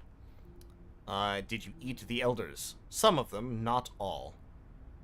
Okay, if I let you live, what will you do? Kill the rest of the elders and anyone else they send to exterminate me. I have made my decision. Okay, so, there's two things you can do with Gaichu. The first is, you can recruit him and you can go confront the elders with him. The second is, you can attack and kill him.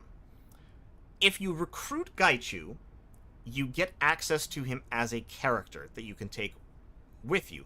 Now, the flip side of this is, I don't actually need Gaichu, because I have Big Jim. And Big Jim is going to be my melee character. By the end game, he'll be as good as Gaichu, if not better. If I recruit him, I believe I get paid less, because I have to kill the rest of the elders in the process. If I attack him, of course, then I kill him. I can confront the elders and let them know what's going on, and they'll pay me... I think they pay you extra money for killing Gaichu and solving it that way, but I don't honestly remember. So that's sort of the conundrum here. We can either commit a murder for cash, or we can go and commit some other murders but not get paid for them. It's gonna be murders either way, is what I'm saying. Like, murder is how we operate.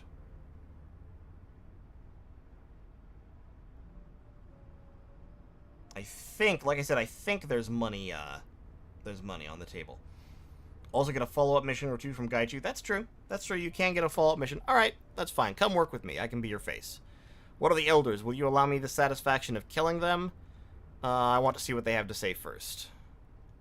I would counsel you not to believe their words, but you have the sound of one who is wary as a matter of course. Very well. Okay, let us wait till a bit later in the night. Alright, sounds like a good plan. Okay, let's go confront the elders. He seems like a nice guy. He's not. Gaichu's got many qualities, but nice guy is not one of them. But of course, Big Jim has many qualities, and nice guy is not one of them either. Hey, friendos. How's it hanging? What are you doing? You brought this thing into our home. Quick, kill it before it kills us. Yeah, I have to say, this isn't a good idea. Why is a ghoul in here, and why is it wearing armor? Calm yourselves. I am not an it, and your elders know this intimately. Good evening, Elder Ng. I can smell your fear, and I'm glad of this. It means you are learning the price of betrayal. Can someone explain to me why the ghoul is talking? Gaichu had a contract with the elders, and they betrayed him. You dare to accuse us of conspiring with a monster and covering it up? You're insane. The very idea is preposterous. Okay, so, this is one of the classic things that happens a lot in these Shadowrun games, where you get into a situation where you can convince someone to side with you if you have all your ducks in a row and all your evidence lined up. So, the elders hired Gaichu to kill Elder Magpie and make it look like she disappeared. What proof do you have that Magpie is dead? So now we can say... Please, it matters when an elder is accused of breaking our law. The other elders generally judge them. It matters where all of them have been accused. I am authorized to act as a judge. Make your case, Shadowrunner. Well, I found Magpie's necklace in the storm drains. If you found it in the storm drain, that's suspicious, but hardly proof on its own. Of course it's not proof. Okay, there was a large amount of blood in her shower drain. Elder Ip is, of course, confronting me. That's true. It's a guess. And even if it is her blood, it doesn't prove the elders hired this ghoul to kill her. The elders have always protected WaPo Garden to the best of their ability. She hasn't been seen in a month by anyone. Okay. What proof do you have that we hired and betrayed this creature? I won't sit by and listen to idle accusations without any kind of concrete evidence to back it up. Well, what about the fight with the police? What do you mean? What does that have to do with the elders and the ghoul? Your Wampoans don't allow police inside. Why make an exception this time? They were hunting a non-Wampoan, so Elder Ng is presenting her excuses. That doesn't add up, Ng. Why would the police ask us for entry now? They've never been polite before. They've always tried to force their way in here. It just doesn't ring true to me. Did you ask them to come to hunt down this ghoul? Preposterous. Porter, you know what our community is like. We wouldn't lie over something like this. This ghoul has been lying the entire time trying to cover his tracks. He's still brutally murdered several elders. That's true. The murders were vicious and cruel. I don't see any way to explain that away. This ghoul is a monster for how he killed Tong and the others. Tong's body was a mess, but he died quickly from a sword blow to the neck.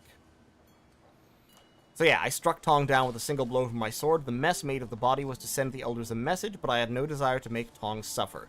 At any time, Ng and the other elders could have made amends and the killings would have ended. Instead, they hired a Shadowrunner to kill me. It's not about cruelty, it's about sending a message.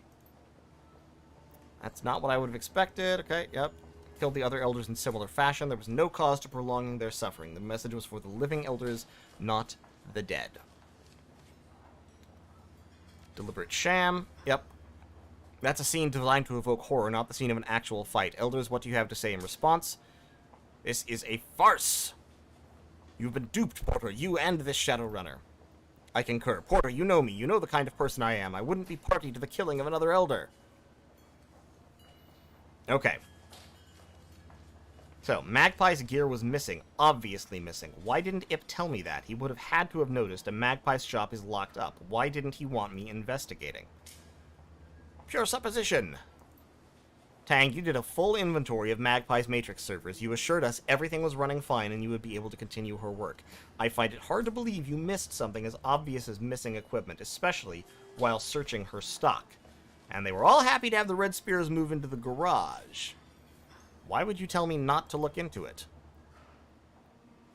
Okay, I think that's all the pieces of evidence. I'm not sure if there's one I missed. We'll see. That's all I've got. Alright, I think I have some idea of what's going on here. Damn it. I didn't manage to do it. There's some other piece of evidence that I missed. So I think I'm gonna have to fight them.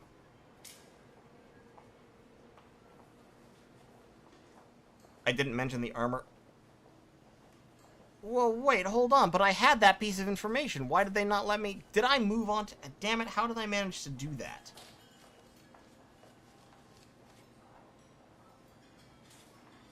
But I did that.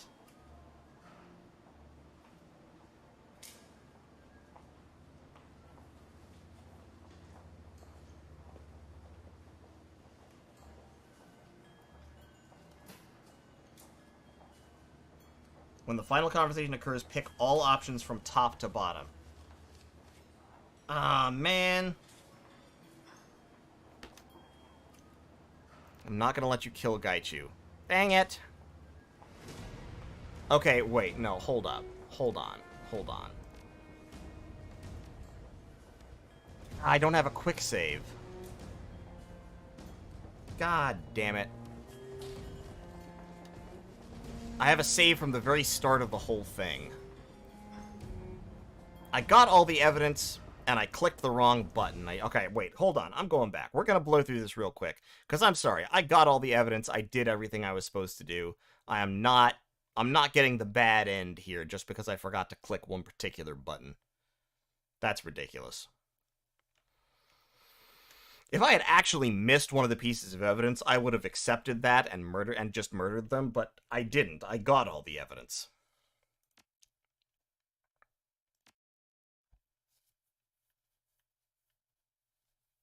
Isn't that autosave from after the conversation? I don't think so.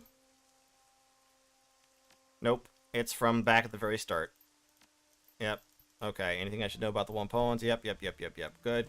Okay, let's speedrun. Speedrun! Speedrun! I really need to remember to save more often. I always forget to save in these games. Hello, friend. Yep, up. At least I could do. Yep, okay. Yep. That's all for now. Good to know. Bye.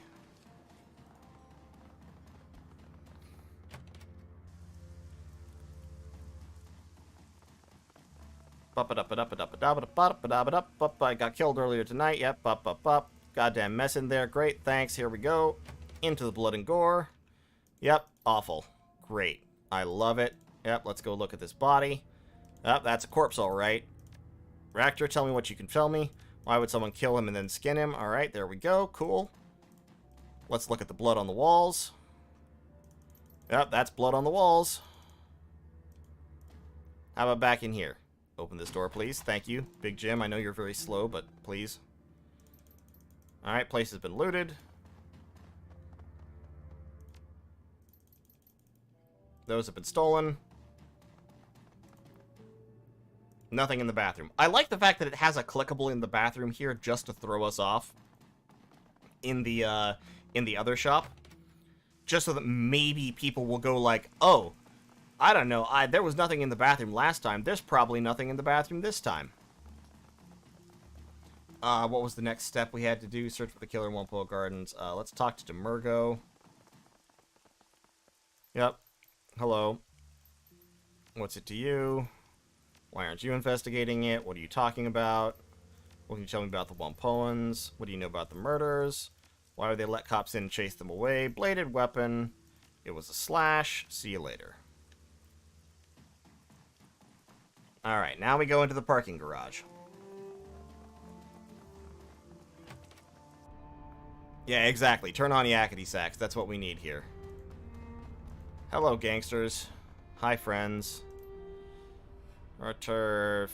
Can I look around this garage? I'm on business for the WaPo and Elders. I'm investigating the murders. Cool. Yeah, let me talk to you again. What happened in the fight here? You heard anything else about the murders? Nope. Who else might have a key to the storm drain? These BTLs seem like they came from Tong's shop. Maybe you saw something I can use in my investigation. Business is business. Alright, show me what you have. Drugs. Yes.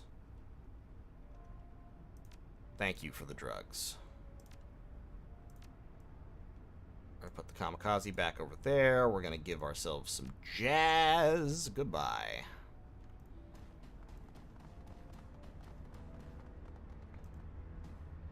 Can I please look at the bloodstains? Thank you. Thank you. Sword or machete. Great. Over here. Fish the item out. It's a chunkus. Lovely. Off we go to save the day.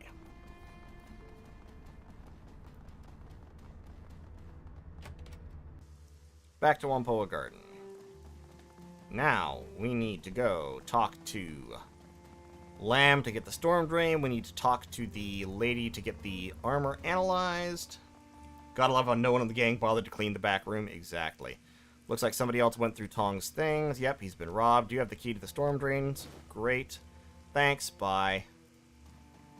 Speed run! High speed murder mystery solving! Excuse me, pardon me, high velocity troll coming through. Thank you. Goodbye. What kind of armor is this piece from? What could penetrate it? Great. Goodbye. What other objectives do I still have? Yeah, I need to search the WaPo Gardens storm drains. And I need to find out about... I haven't found out about Magpie. I need to find out about Magpie. I need to talk to this guy. Gotta talk to Zippy. Hey, Zippy, I'm Big Jim. How's it going? Yep, that's right. Pretty funny. You a stand-up comedian? How'd you end up here? Must have a lot of customers. Fairly peaceful. Yep, let me ask you about the garden. What can you tell me about the elders? What about Tang? Tell me more about her. Why would she disappear? Any place you think I should start looking? What do you mean they were butting heads? Why did she refuse? Blocking them, yada yada yada. Sounds like she was critical. Looked like Tong was killed by a blade. Yada yada yada. What are your thoughts on the murders? Same as you described for the others. See you later, Zippy. Okay, great. We found out about Elder Magpie. You don't have a key to Magpie's shop, do you? What can you tell me about other Elder Magpie? Why was she so contrary? Yada yada yada. Bye. You're not helpful. High-speed troll sounds terrifying, doesn't it? Look, I can crank this baby up to like 5 AP if I really need to. Why didn't you tell me about Elder Magpie disappearing? I'd like to take the shower out of shop. Yep, give me the key, thank you. Why'd you let the HKPF in? The police are very polite, offered to look the other way over some of our deals. What were they here for? They didn't say, and we didn't ask. Okay, they went into the parking garage, there was a gunfight, and the cops never came out. Why didn't you let them in? Okay, I'll be going now. Bye. You lying sack of shit. Trolls probably have a very high top speed, but yeah, exactly, it's just acceleration is low. Top speed, high. Acceleration rate, fairly low. Takes about 6 months to rev up from a walk to 60 miles per hour. Alright, let's search through the bin. Yep, what do you think it means? Could Magpie have taken them? Nope. Okay, good. Everything's been stolen. Here we go. Yep, yada yada yada. Don't worry, we're almost done. We just have to go fight the Russians. We're gonna punch him this time, I think. Search the desk. Yep. Maybe it was one of the elders. They had a key for this place. Alright, fair enough. And in the bathroom, there is blood. It doesn't seem to match the killer's other scenes. Let's not mention this to the elders. Okay, great. Alright. Into the storm drain. Down we go. Storm drains are us.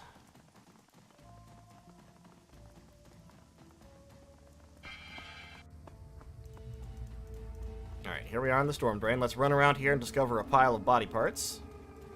Yep, that's a pile of body parts, alright. Okay, yep, this is our killer, alright. What's a vor?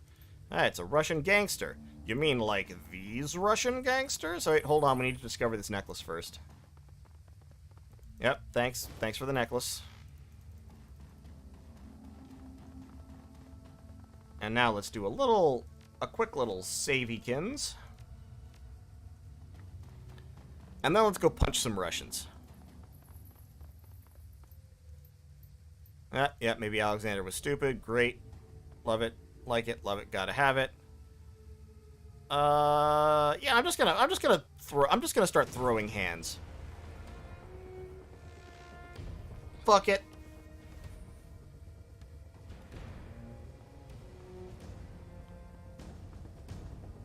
Alright, so here's the plan, alright? Oh, I don't have, Alright.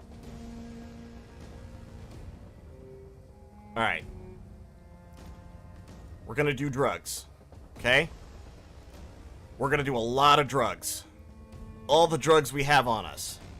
And then we're gonna go punch the shit out of some people. So that's a conjurer. Punching the shit out of a conjurer is usually a good idea.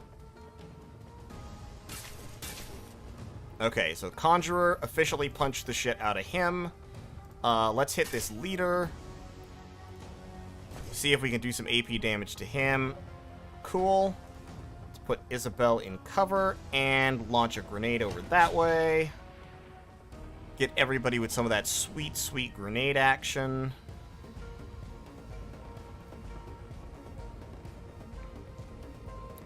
Beanbag round? Ah, we missed with the beanbag. How could you do this to me, Duncan? I thought you were my friend. Alright, go over here. Turn on the drone.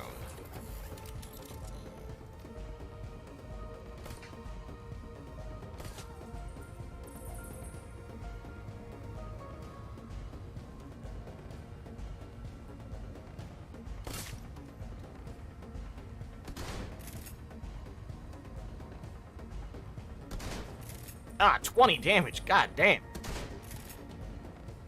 Okay, so Big Jim now has... Wait, he only has 3 action points, but I did drugs. Oh, that's right. Cram only lasts 1 turn. Damn, that's a shame. Okay, I need to punch this Conjurer again to make sure... Yep, he dies. That's good. Now I have Vasilisa. Let's punch Vasilisa. And again. There we go. Double damage. Love that. And we're gonna go toss some more grenades over there. Love that. Kill the Enforcer. Duncan can give me a full auto on that guy. Full auto being an extremely good way to turn AP into damage.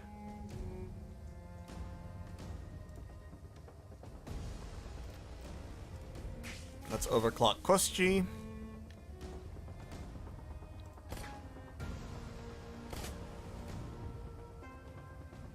Alright. Solid. Very, very solid.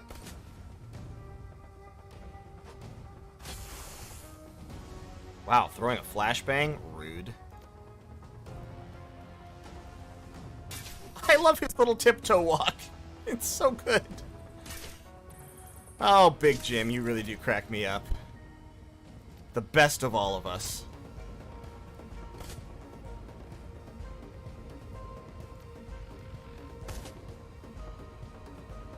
Alright. Can I... Yeah, let me just crawl over here real quick.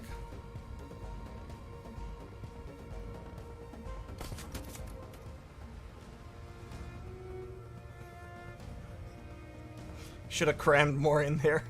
Old Steven Seagal in his recent movies. Oh, God. All right. All right, Big Jim, get over there. Ah, you missed. Come on now. There you go. There's the smack. Hey, there's a PDA. Small PDA sits on the table. Unmarked keycard of some kind. Well, let's check the recent emails. Get ready to move. Got a window for our shipment. We're going to have to get to the harbor in the next few hours. Tell Galena and the others to pack up everything you've got. Get ready to haul it.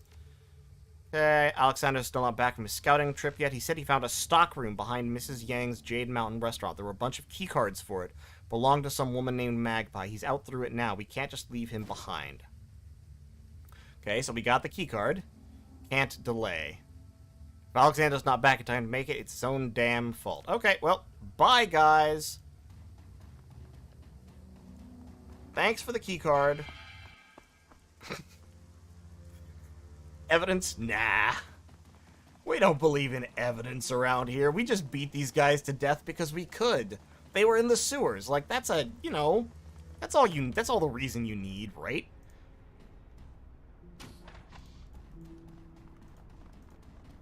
Alright, we found some food. I'm gonna eat it. A little tougher than you would expect, but surprisingly flavorful. So is this how it's going to be then? What's going to be? We go on shadow runs, find strange hideouts, and you eat their food? You've gotten really weird since you left, you know that? Duncan, come on. It's me, Big Jim, your buddy. I've always been weird like this. You know me. Alright, we examine the mask, the charm, it's a paper fan. Okay, yep, great. Leave the box alone. Fantastic. Here he comes. The man, the myth, the legend, Gaichu. This is a ghoul. You're a ghoul, and you're talking? I am a curiosity to you. That's true, Gaichu. You're the one killing the WaPo and elders. Explain yourself. I don't care what Gaichu means. Big Jim not believe in higher thought. Big Jim focused solely on the present.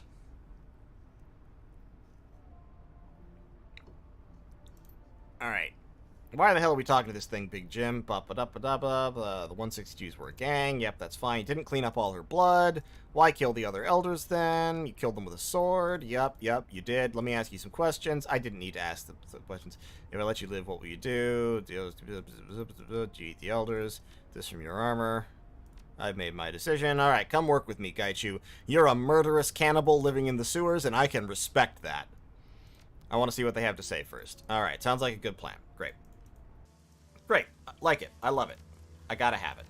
I gotta have a save file, in case I fuck this up again, in some really stupid way. Which is always an option. Anyone who's been watching me for any length of time knows it is always possible that I will fuck it up in a stupid way. Alright, hey friends. Are you ready to party? I'm ready to party. Alright, it's a ghoul. The elders have been lying to the rest of the Wampanoans.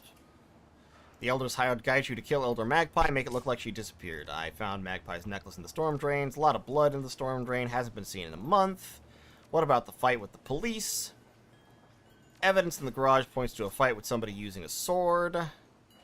Okay, I was only in the garage to collect payment from them. The ordinary residents were warned of the HKPF's arrival and were gone by the time I arrived. That's suspicious, I admit.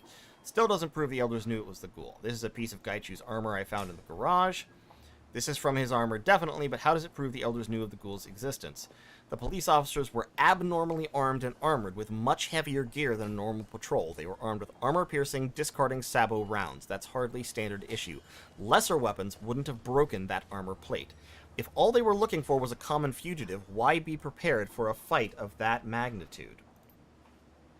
Obviously, they knew who they were searching for. That doesn't mean we did.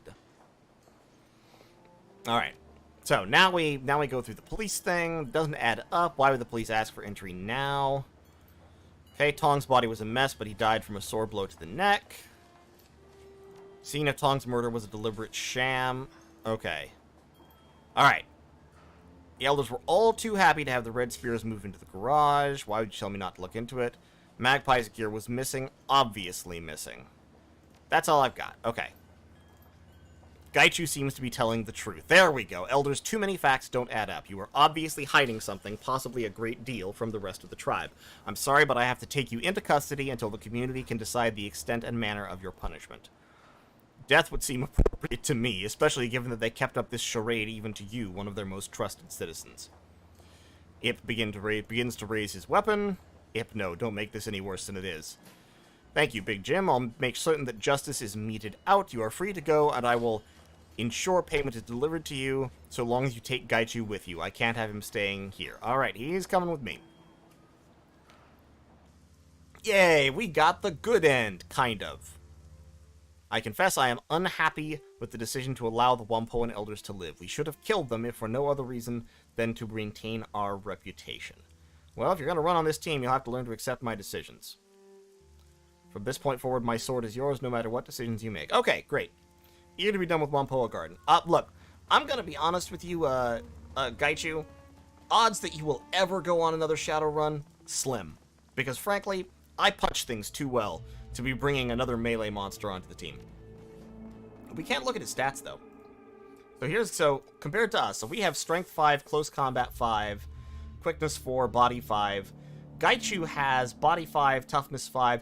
Basically, Gaichu is us, but with a few more points, spread out a little bit more. In terms of melee prowess, Gaichu is just as good as we are, hits a little bit harder. He's using a sword instead of our claws. In terms of damage, our claws are actually just as good, plus our claws cause bleed, which his sword doesn't. And I believe he doesn't cause AP damage the way we do. Also, his pauldrons are just absolutely fucking huge. Like, this would give a Space Marine pauldron envy. It's amazing. Frankly absurd. I've got to love it. Alright. Let's go back home.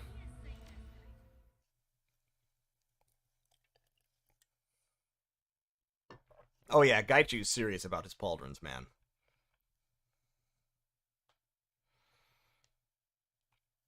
Okay, the plot by the elders is exposed and Porterlam is in your debt. You have a new ally and the respect of the WaPoans. Sometimes everything goes right on a job. You count yourself lucky. This was one of those times. Great. I love it.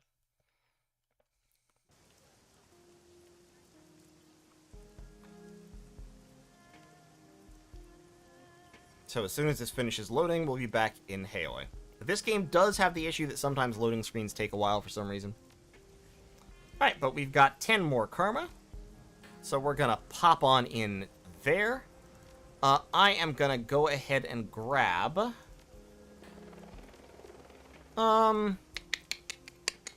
with 10 points...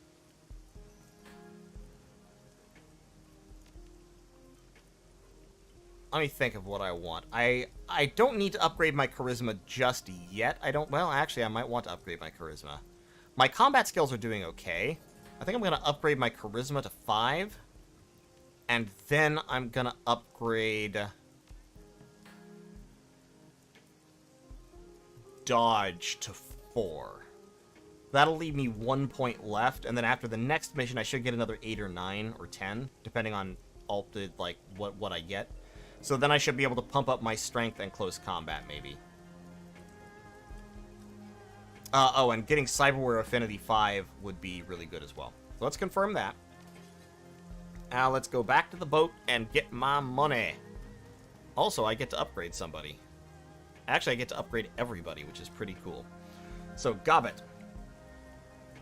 can either steal spirits or destroy spirits. She gets actually a lot of upgrades at level 3. Like, a lot of upgrades. I am going to take Destroy Spirit. That'll be fine. Isabel gets a decking and a pistol upgrade. I am going to give her...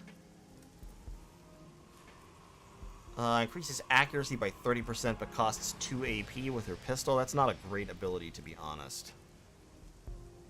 I'm gonna... Well, I'll go ahead and give her... Neither of these are very good. I'll go ahead and give that to her. So Duncan gets crowd control, which lets him choke people out more often. Yes, Duncan can choke people out, by the way. We've never done that before, because we haven't seen it. But, we haven't been bringing him a lot. But yes, he can choke people out. And, like, kill them, but without killing them, technically. We'll give him crowd control, because it's funny. Gaichu can have a... So, Gaichu's trees are basically samurai abilities and ghoul abilities. So this has to do with being like an awesome sword guy, and this has to do with being a horrible monster guy. Gaichu gains a claw ability, costs 1 AP, does an additional 2 damage and 2 bleed for 2 rounds. That's basically just him trying to knock off Big Jim. So we'll go ahead and give him active defense. And then we will give him... ignores all armor and does damage over time. That's actually not bad. Oh, but the shuriken has a, does AP damage. Yeah, we'll give him the shuriken ability. Least realistic part of this game, a cop knowing anything long. Wow, harsh. Ooh, rotary saw. Interesting. Versus shotgun mount. I'm gonna go shotgun mount. Boom. Yes, I would like to confirm all of these selections. Thank you. And now, let's pick up our money.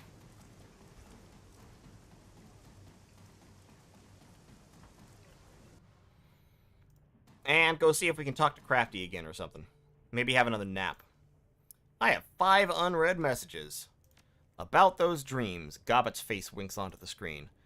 Okay, so, this is a recording. It doesn't matter if it's a bad time. Great. So I was thinking about that talk we had, the dream talk about the nightmares and stuff. Got a friend here in town. She runs the parlor of 5 phases. Okay, so this is once again the game making sure that you know that the person you should talk to about dreams is Crafty. If you wanted to ask anyone in town about these dreams, she'd be the right one to choose. So basically, the way the game works is in between each mission, you can go talk to everybody and their dialogue changes. But since there's only a certain amount of missions, there's only a certain amount of times to, that you can talk to people, right? So in order to go through all the dialogue choices, you have to start talking to people by a certain point in the game. So the game gives you plenty of opportunities to know you should go talk to Crafty about the dreams. You should go talk to Crafty about the dreams. Okay, anyway, just thought it might help. If you've already been talking to Crafty, please disregard this message. Great, cool. Attending a party. Big Jim, I need you to come to the parlor. A friend and business partner of mine named Dr. Shenyang has needed your services. Something about attending a fancy party in Repulse Bay. He was unwilling to give me the details. Think he wanted to size you up himself. Raymond Black's history. Can't say if I blame him, so I'm poking around various corners of the Matrix. So this is Isabel digging into Raymond's history. Raymond starts out that way, leaving a big data trail, but it slowly tapers away into nothingness.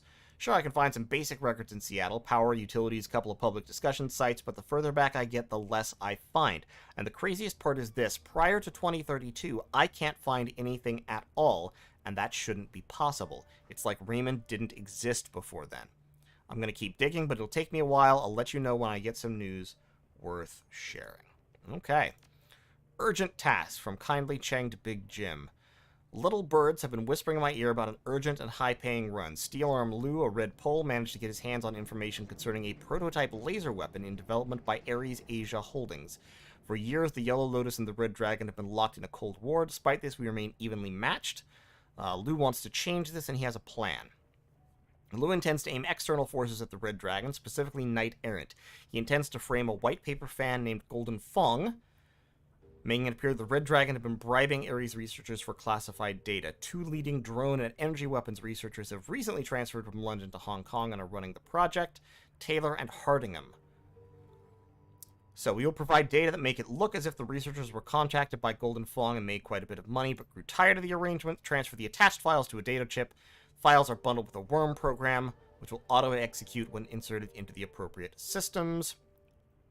So I need to plant data in the visitor record system, the camera systems, financial data on Dr. Taylor's personal terminal, and then we need to steal the prototype laser weapon.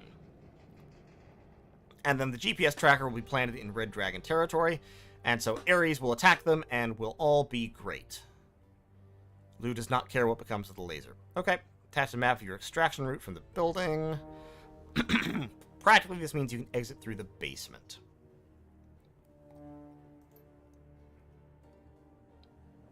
So you'll be forced to go in through the front door. Okay. Lou does not care if you're loud or quiet. Word of caution came by all this information via the loose lips of one of the research team. Other fixers know of this job. Move fast and you are guaranteed success, but there are definitely other Shadowrunners with an eye on your prize. Okay. I don't remember if this is one of the time-sensitive missions. There's at least one time-sensitive mission in this game, and I need to check to see whether this is one of them or not.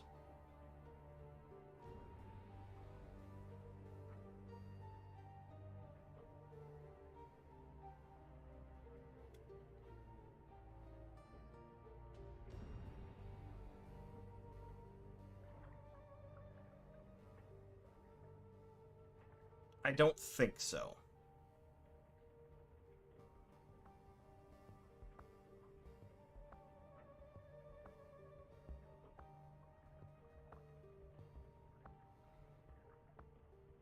I don't think it's time sensitive. Do the feng shui mess up? That sounded fun. Yeah, you're right. I mean, I'm gonna accept this run just so I can have it. Restaurant job. Rich and powerful of annoyances. Okay, the client of this run has grown tired of one particular thorn in his side. Rooster Low. The Easy Money Gang. So we need to go to the Shangri-La. And we need to go kidnap Rooster Low. Okay, yeah, we'll take the run. That's fine. Alright, now let us claim payment for the WaPo Garden murders. WaPo, tell me you've ousted all of their council of elders. Isn't the resolution I expected, but it's acceptable. Thankfully, the WaPoans are more reliable than England and her allies, and so am I. Your payment is attached. Great. So, then, let us go to the Shadowlands. We will claim payment for that museum shipping manifest. $432. I don't have any other pay data. These names are not getting less silly. Where do I know Shangri-La from? Alright, first of all, we need to make sure... Oh, wow, there's all kinds of threads here. Hold on. Buckle your seatbelts, kids. We need to read some forum threads before we go do more violence. Typhoon warning. Okay, basic Skywatcher. Imperial Japanese Meteorological Agency issued an advanced typhoon warning. Global warming and powerful magical vortices in the Eastern Pacific. Okay. Usagi is now identified as an awakened storm. We have observed strong lightning activity, electromagnetic anomalies, and extreme concentrations of awakened seabirds along its edges. Anomalous physical and magical behavior will resist making landfall to prolong their lives. Interesting. Okay. No provable animosity in behavior of these miracles of nature. Great. No poetry? What do you mean no Ancestrar, I'm sorry. The poetry is mandatory. You must. The poetry slam threads must be read. Security and cops all tied up. It's running season. Hope everyone's ready for a high operational tempo. Our fixers already scrambling for crews. I heart storms. Okay, great. Verse smack, here we go. Come one, come all. Welcome to what could very well be the last Shadowland Poetry Slam. Something kind of sad about that. End of an era. In honor of Jivebird, I created an expert system that writes haikus. It takes whatever's being said in a thread and turns it into a poem. Mind if I fire it up? Snazzy, you shouldn't have. What kind of poetry slam includes bots? This is lame. Jivebot. Homage to Jivebird. The program stirs, churns out text. 3 lines mar the piece. Haha, that's brilliant. Now I can hang up my quill. I really don't buy that a bot can produce poetry like a living, breathing, feeling human being. Sorry. This is bullshit. Despair grips the poets. A machine crafting haikus. The Jivebot breaks free. Was that supposed to happen? The slam is now slammed. This program has broken loose. Pandemonium. Well, look on the bright side. How much damage can a runaway poetry bot do anyway? You fucking people. Sis up. Perfect. Alright, more about us. Despite their efforts, no one has yet come forward, yada yada yada. The government of Henan has denied all connection with the terrorist fugitives. No word from the HKPF on their whereabouts. Mood on the streets is nervous. What a load of crap. How are they going to convince us a bunch of crazy terrorists got into the Fez and just disappeared, huh? This would never happen if Lone Star was the sole police force here. Sure, because heavily armed terrorists never sneak into Lone Star cities like Chicago and Seattle, only to disappear and remain free to roam the streets after they engage in public gun battles. No way Henan is connected to these people. If they really were White Star, they'd have struck already. Their entire modus operandi is suicide bombings and civilian casualties. If these people are hiding, they're probably on the wrong side of a setup. Yeah, because everybody in the shadows is just some bleeding heart fighting the megas because they believe in freedom. Grow up. Okay. Searching for a tailor for unusual custom work. Might know a guy. Is this for armor? Nope. It's a surprise birthday gift for a friend. A friend's drone, actually. What exactly do you want a tailor to make for a drone? A cat costume with soft little ears and paws. Or better yet, a bear suit. Or a red samurai outfit. I even have a reference I can provide. Okay, you got a fat stack of new yen? This is gonna cost. I'll find the new yen. Can you help me? This will be so worth it. Alrighty. I'm not gonna read those. I'm not gonna bother reading those other 2 threads. Okay, so we have several potential jobs right now. We do want to do the feng shui job. But we also probably want to take a nap, and we want to talk to people. Let me tell you what. Let's just go on the next job. We'll have time to talk to people. There's one person that we do want to talk to, actually. And that person is Maximum Law at Law's Techno Palace. I forgot to pick a skill for Isabel. No, I didn't. Isabel has her skill right there. Steady shot. Well, I guess it got auto-picked for me because I had it clicked on last. I thought I was trying to pick Mark Target, but I picked Steady Shot instead. So, yeah, she's there. She's got a skill. Alright, Maximum Law! Overhead, a gigantic holosign shines like a searchlight, screaming its message through the dim light. It hums and flickers, sputtering like an old engine. Fierce electrical crackles sporadically burst out of the sign's emitter, stabbing your eyes and filling your ears with static. Under the baleful glare of the sign, the rusty mini-barge's deck is stacked with electronics. Dilapidated stereos share space with crisply boxed servers. Ranks of discs and memory chips fill display cases padlocked under plexiglass. Plexiglass, I can say words. A short human in his late 20s stands in the middle, hands on his hips, talking loudly into the air. Bulky virtual reality goggles cover his eyes. A data jack cable runs from his temple down his stained t-shirt to a beltload of clearly home-built computer hardware. No, I'm telling you, nobody uses KM3s. Like, nobody. They're shit. I don't care what Deng says. If Shawasi SRP uses KM3s, they're stupid. Hey, flesh is rolling up. I gotta go. I ripped that PDA. You work for Kindly. What do you want? Who are you? Maximum Law is such a great character. Who am I? You're new here. I get it. You don't know about me yet, but you will. I'm one of the guys that keeps this neighborhood running. This is Law's Technology Palace, satellite territory of Wampoa. You step on the boat, you're in a sovereign state. I represent Wampoa here. I'm Maximum Law. The Maximum Law, yo. You got a tech problem? Boom! I solve it. You need software? Boom! Done. But don't waste my time. You got any business in Wampoa right now? If not, keep moving. Hey, you want to buy a SimSense chip? How's 120 sound? Yeah, sure. Great. Have it. 120 bucks. I will take it. Why are you wearing VR goggles? It's not VR, it's augmented reality. We're pioneering it. Little cameras, matrix overlay. I can support a 3-dimensional HUD and sub-windows with live multiple feeds. I've got a command shell open right now. I'm networked with 5 guys. Wave of the future. Wave of the future, huh? Any future where you can't look anyone in the eye and you resemble a B-grade sci-fi character? Hey, if you don't understand it, that's not my problem. This is the new world. You're the one who's going to get left behind. Boom! Okay, I'm here for tech. Show me what you got. Well, you've got decks. I forget what Isabel's deck is like right now. I think Isabel's deck is basically this. And you can buy decks to upgrade her.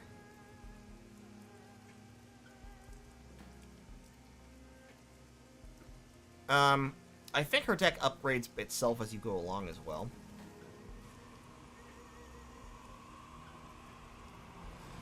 He's interacting with his anime waifu while talking to you. Yeah, basically. And you can buy her programs and stuff as well. You can also buy... Okay, good. So the upgraded armor is now available. So, that probably means... actually, hold on. Gotta go. Okay, watch your back and shoot straight. No, wait. There was something else I wanted to say to you. Hey, Maximum. You got a minute? Yeah, what's up? Kindly have Wampoa burn your sin. Shadowrunning. Maybe, maybe not. What about it? If you've got info about runs, I can make it worth something. We Wampoans call that kind of thing metadata. Worth something? Credits? Okay. You ever want to talk shop? I'm here. Tell me about Wampoa.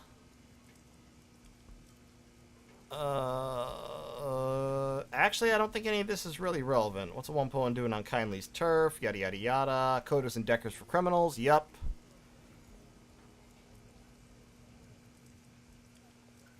We do tech for anyone in the Kong outside the corporate umbrellas. Anyone can use our network so they pass our vetting and can pay for what we bring.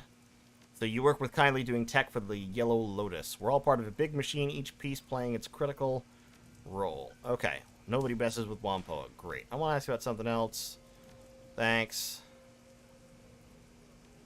I'm seeing 3 streaming videos and live network stats in my goggles right now. Time's wasting, Big Jim. Your elders hired a ghoul assassin to... I know!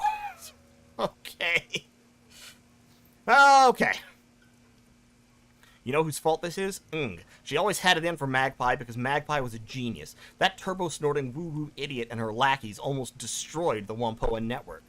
I hope they string the bones of those morons from the gutters with a bunch of monofilament wire from the blessed Autofab. What's the full story? What do you know? We need to port this data out to the whole tribe. Yeah, sure, I'll tell them the whole story. Why not? Whoa, for real? Man, this is gonna go down in tribal lore, Big Jim. Hey, 450 bucks. Yes. So yeah, so this is what Maximum Law is good for. You can tell him shit about jobs after the mission, and he gives you money. Alright, bye.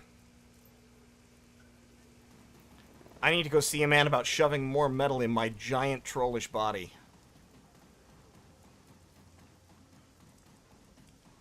Hey, Ambrose. Ambrose. Chrome me up, bro. I'm installing some headers on this guy's liver, and now we're gonna shock him back to life. Have you been having nightmares, Ambrose? I curl up with a bottle of vodka and a handful of pills every night, but if you mean the toothy hunting horror dream, yeah, I've been having it. Shit, it's just one more nightmare. Been doing a brisk business in sleep aids. Just today, someone asked me for some ketamine. Ketamine? That stuff is a horse tranquilizer. What the hell made them think of that? Can I have some ketamine? No! Okay. Can you think of any medical reason we'd all be having the same nightmare? Nope, nope, nope, nope. Basically, no. I'm not a doctor. I'm just a guy who subscribes to psychological modernista. If you want to know about dreams, ask Crafty. Once again, the game is telling you what you have to do. Alright, thanks, Ambrose. Hey, show me your services. Yes, put metal inside me. I want the metal. Okay, so I've got the... Yeah, so I've got the Ares hand razors. I can't get the upgraded hand razors yet. They aren't yet an option. I could get the Encephalon. I can also get Cyber Arms. +1 strength for a Yamatetsu Cyber Arm, I believe, is not a bad deal. The Shiawazi Magnet Arm is also a really good one to have one of, because it lets you throw grenades back, and that's super, super useful. Universal Omnitech Cyber Leg, also real good, because it gives you quickness and dodge. And do I have a skin upgrade yet? Yes, okay, so I can get the Ares Dermal Plating, or I can get the Cross-Dermal Sheath. So the Cross-Dermal Sheath passively gives you +1 armor, and then you can trigger it, and for 3 rounds you regenerate 6 HP per round, which is pretty damn good, not gonna lie. It does stop you from getting the Ares Dermal Plating, which is more armor and more body, but the regeneration, I think, is worth it. So we're gonna get the Cross-Dermal Sheath. We're gonna get the... in the body... the Super Thyroid is actually not bad. +1 to all physical attributes, so that's strength, quick, and quickness. And what are the other attributes again? Strength, body, strength, and quickness. Yeah, so that's 3 points of attributes for 2,100 bucks. Wired reflexes, however, are really, really good, but I don't have enough cyber affinity for them yet. I need cyber affinity 5 to get wired reflexes. Wired reflexes you can trigger to give yourself +1 AP, so that's very, very powerful. That's what we need to get in the body section. Does mean we have to give up the Super Thyroid and the Kevlar Bone Lacing, but overall the wired reflexes are probably better. BioWare doesn't mess up your essence. Well, it does, but less. it messes up your essence less than otherwise. In the eyes, we can get the alpha magnification eyes. That gives us plus 6% to hit passively. That's a good one. And then I am going to grab a... I'm going to grab a Yamatetsu Cyber Arm. And that is pretty much all of my money. But I think it's a good expenditure for my money. So I'm going to get some armor and regeneration, I'm going to get some more strength and HP, and I'm going to get a passive +2 hit. Boom. And there we go. Big Jim. Bigger and Jimmer. Strength 6, 4 points of armor base. Excellent. And still Charisma 5. Perfect. Alright, cool. Hey, do you want to buy something? Do I have anything I want to sell you? Secure clothing. I'll sell you that. I would like to keep my drugs, I think. Yeah, I'm gonna keep my drugs. Okay, yeah, here. Pay me 25 bucks for my old clothes. Perfect. Alright, and then, before we end this thing, I think what I'm gonna do is I'm gonna go do that, the Feng Shui mission, which is actually pretty freaking complicated. But, let me go ahead and pop a save real quick. And we will go, and it's gonna autosave, I don't know why I did that. And let's go mess up somebody's Feng Shui, shall we?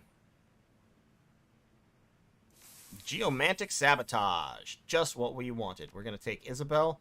We're gonna take Gobbet, because having a shaman on this mission is really, really good. And then let's take, so, we could take Gaichu. We could take Raktor. Or we could take Duncan. Duncan is the highest damage output option, but I'm thinking probably Raktor is the way to go here. Yeah, let's take Raktor.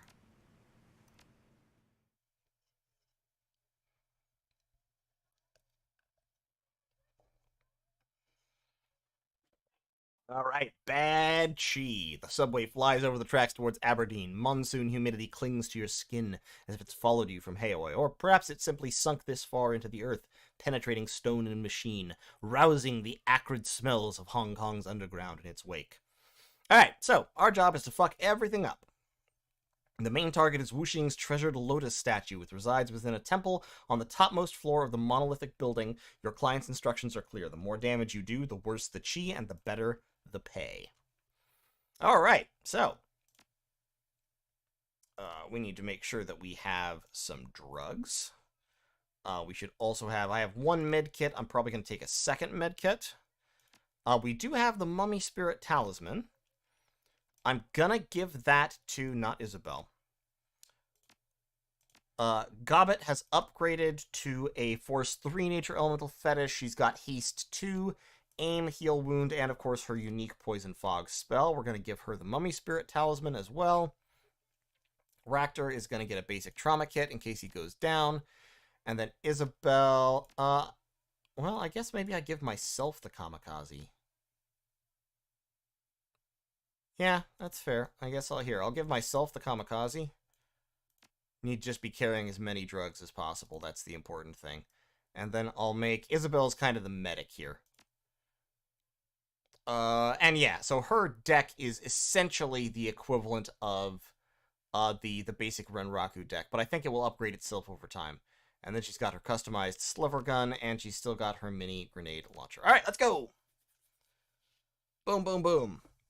Is it Aberdeen in Scotland? There is an Aberdeen in Scotland, but there is also an Aberdeen in Hong Kong.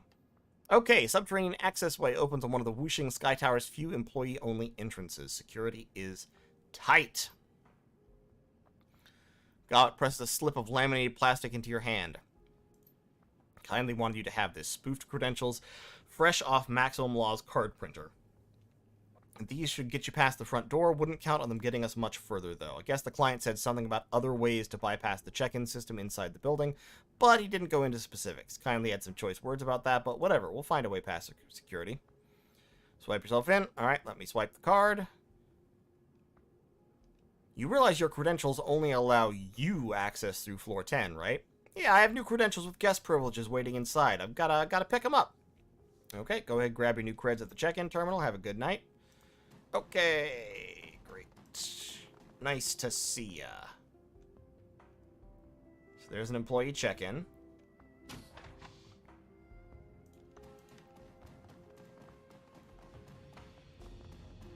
There's a jack point.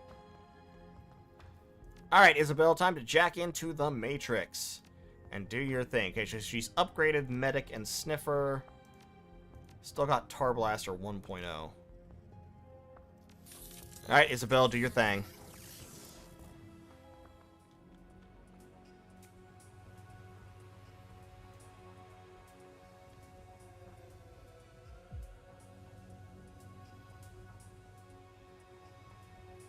Okay, so the quickest way to do this is actually over here.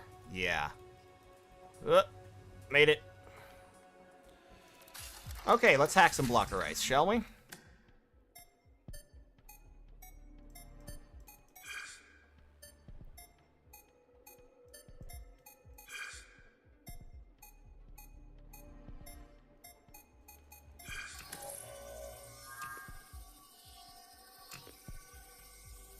Okay. I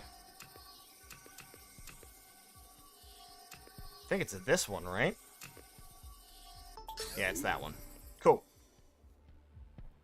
No one asked any questions about the heavily armed cop. Exactly, see? Look. Nobody asked any questions about that. That's what's important. There's a heat suppression routine. Well. Yeah, we have been, as it turns out, we have been discovered by ice. So, let's drop a sniffer on myself. Great. Let's drop a killer on that guy.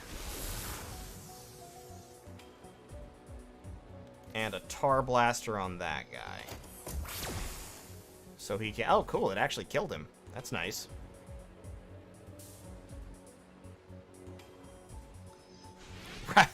You know, that is Ractor's emotional support warbot. You're right. It totally is. Okay, he's dead. I don't know what the heat suppression routine does, but I'd like to hack through. Wow, that blocker ice rating is really high. Hack time of 20 seconds, my god.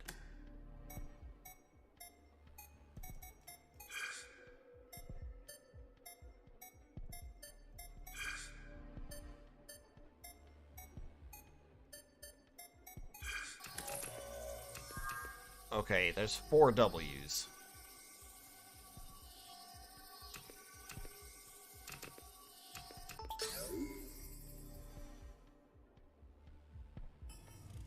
Okay, what's the heat suppression routine all about? Oh, it resets system trace. Okay, well, I shouldn't have done that early then, but fair enough. Alright. See what we got here.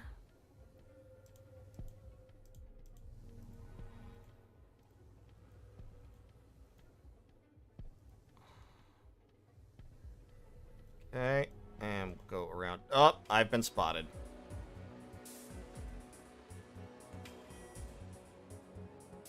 Oh, my tar blaster is still cooling down.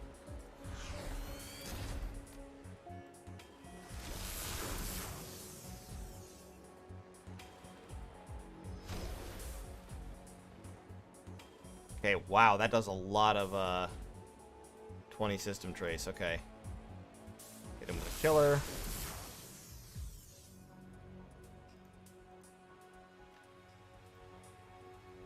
Okay.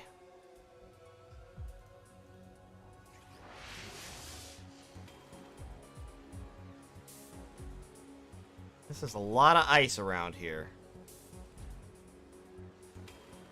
So that's melee ice. That's ranged ice.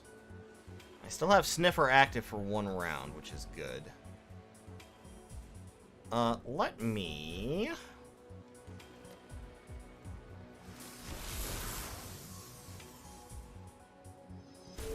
Take that guy out and then take cover.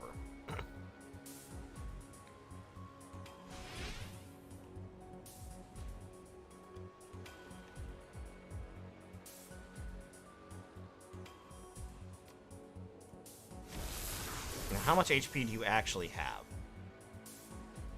It looks like probably 200. Actually, maybe only 175. Will the Tar Blaster kill you? Okay, the Tar Blaster will kill you. That's really good.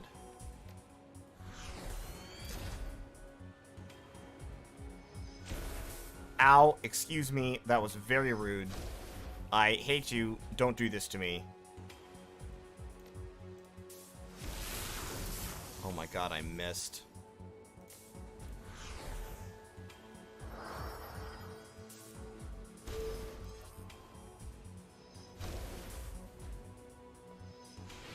Okay, let me see if I can hit them both with a tar bomb.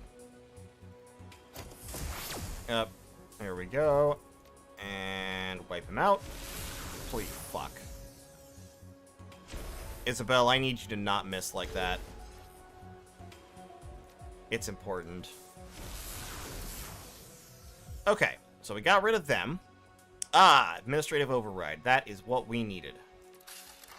I probably could afford to force this, to be honest. I think I have the spare trace. But I'm not super worried about it.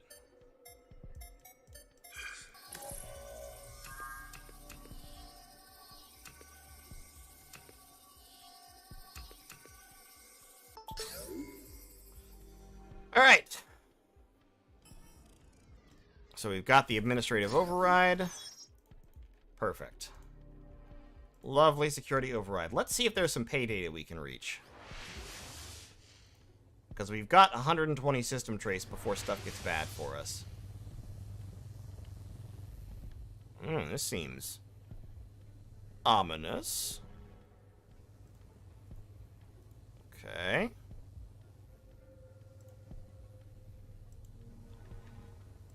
Okay, up, right through the middle, up. Yes, wishing delivery data. Up, okay, we've been spotted.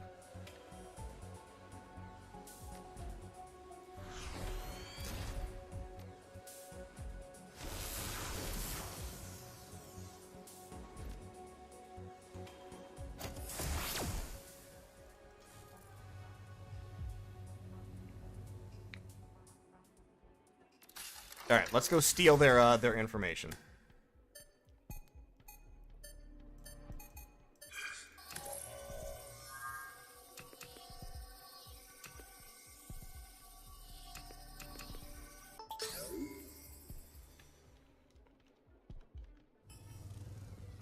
Solid.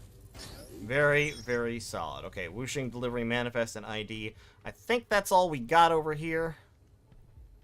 So let's just jack right out.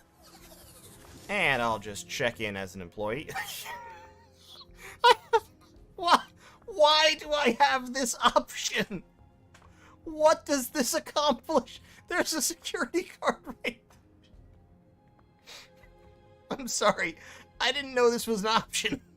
I wasn't aware that I could solve this problem with no hacking whatsoever. Just my classic Big Jim skill set.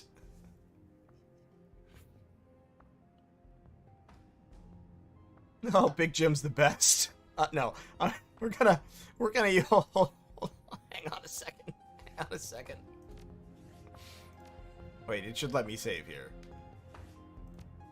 Yeah, okay. Hold on. What happens if I do this? Things appear to be operational, but the damage is certainly conspicuous. Why did I do that?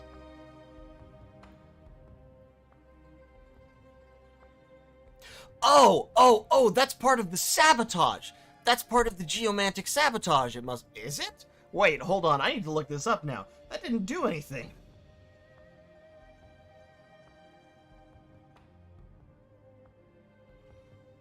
I'm sorry, I need to check real quick to see if that's part of the disruption.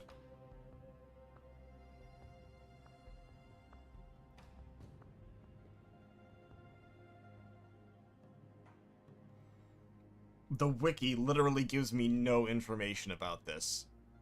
It's just something that I did. Why did I do it? I don't know.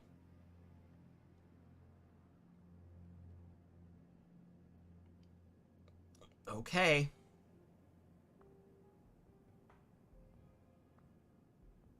Welp. I'm just gonna go ahead and gain administrative access real quick. There we go. Perfect. Yep, there we go. I have a heightened access employee ID card.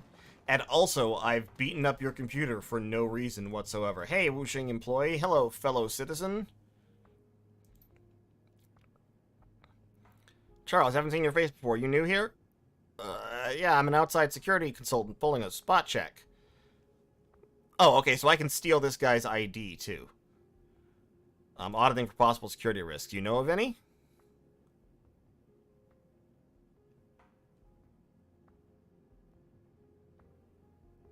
Yeah, you've been selected for a random screening.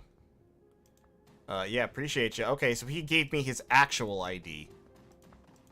You know what? I'm gonna give this guy admin access. Why? Oh, I can't do that. Damn, I can't get... Okay, well, never mind. I'm just gonna steal that guy's ID card and leave forever.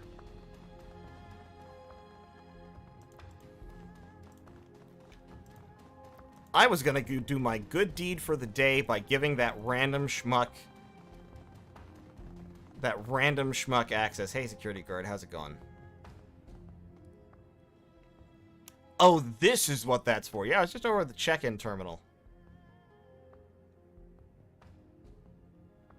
How am I supposed to get any work done while the request sits on somebody's table? We can handle this quickly if you tell the maintenance worker. I'll let you in this once, but you can't tell anyone. Hurry it up. Okay, so I can use that to get into the maintenance closet. And then I can, like, what, threaten this guy into giving me admin access? I'm here to perform a security audit for Wuxing. Disgusting, slimy, biohazardous discoveries. Okay, great.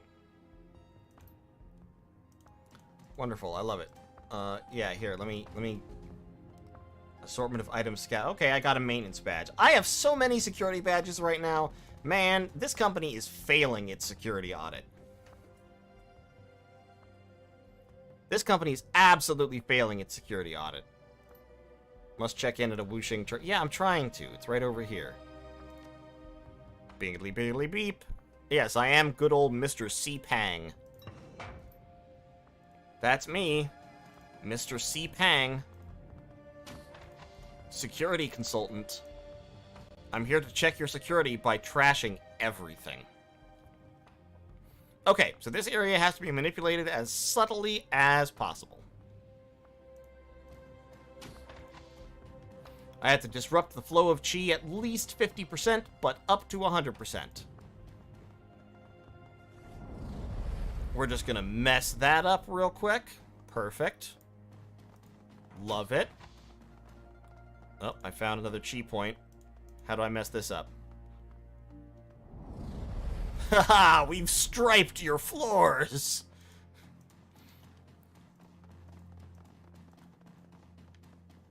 I wish so hard after this mission you could submit a report on the security audit.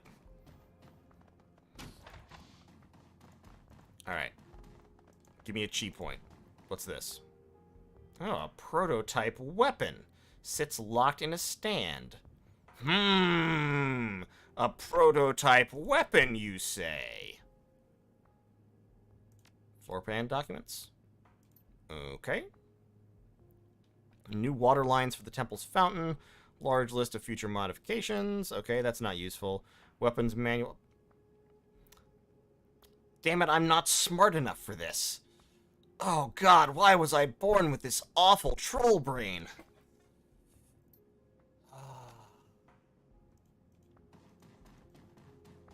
Does no one... and nobody else in the gang can help me here? Ractor, you're smart. Why can't you help me? You have an intelligence of 5. Come on now. Come on, Ractor. Get over here and put your giant brain to work. Damn it.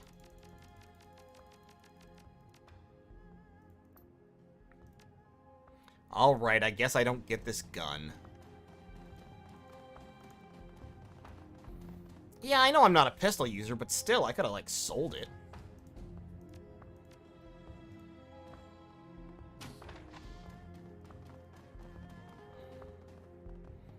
Alright, what am I gonna do to this bathroom? That's not very subtle. I smashed a mirror. That's not what I would call a subtle sabotage. Oh, wait, G point. Yep, put out the fires.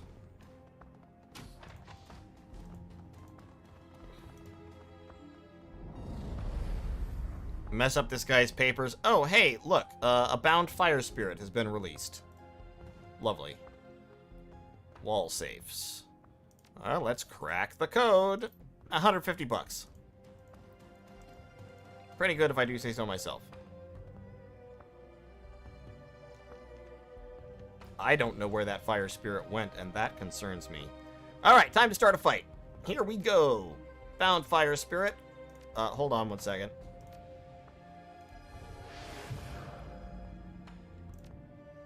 I'm gonna punch a ghost. Do I need to take drugs for this? I don't think I need drugs for this. I'm just gonna punch this ghost right in its stupid ghost face.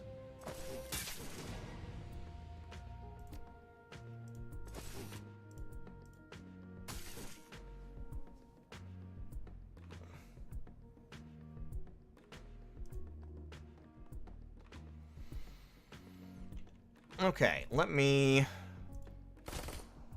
Yep, take out that spirit. Raptor can run out here and then activate Kostji.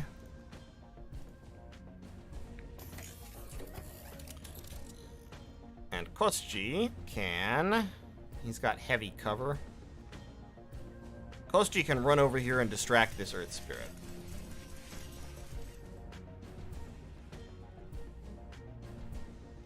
Kostji, you're really bad distraction. God damn it, Kostji!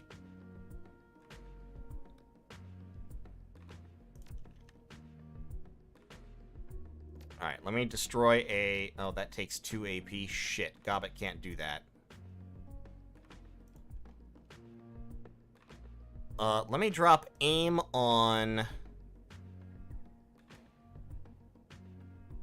Isabel.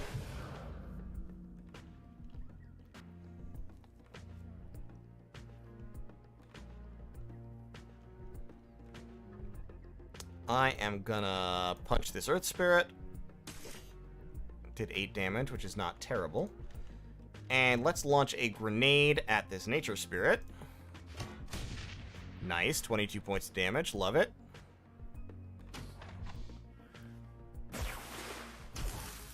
Ow. Oh my god, please stop doing that. That is so damaging. That hurts so much. Okay, so the Nature Spirit is now stopped from doing what he was doing.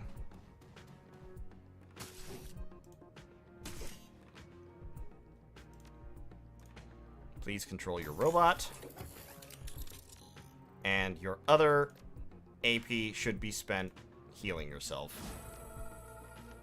Kostji has a shotgun. Perfect.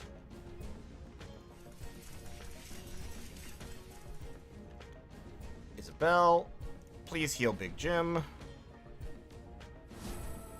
Because he is suffering from a surfeit of ouchies.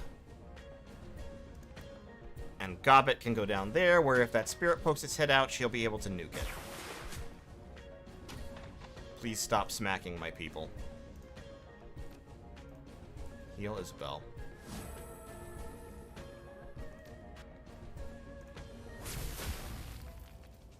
Alright, spirit dead. Hey, Panda, how's it going? Big Jim needs to be more survivable. Yeah, so more survivable would definitely be good. We're working on it. It's a work in progress. I should have activated his regeneration, and I actually forgot after that first round. So that's something that I should have done. My bad. Alright. Hustle it up, Big Jim. We gotta find some chi to fuck up. There we go. All right, tilt his painting. Perfect. All right, move that one too.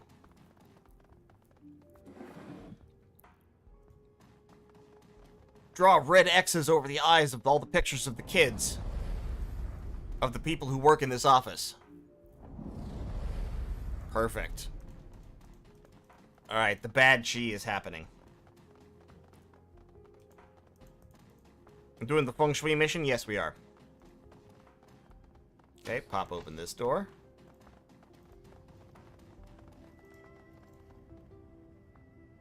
A shock to the system could compromise the computer mainframe it powers.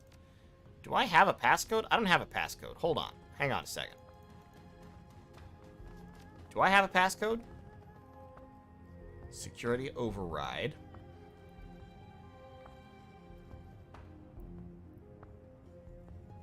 Okay. No, I don't have a passcode. Alright. Do I have any other... Do I have any other cheese spots that I can find?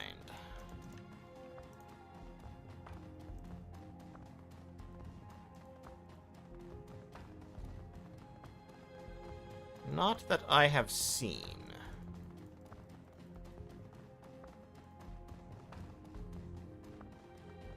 Hey, Gobbet, how you doing? Light and dark balance is key to maintain good chi. Okay. Let's read this real quick. There we go, 8484. And we found a chi point. We have found the mainframe code. Let's crack these windows ever so slightly. Wow, that was 10% chi right there. Windows are important. Okay, so we found the mainframe code is 8484. We've also gotten a temple access badge. I think we've already been in here, right? Yes, okay, let's go overload the mainframe. That seems like a smart thing to do.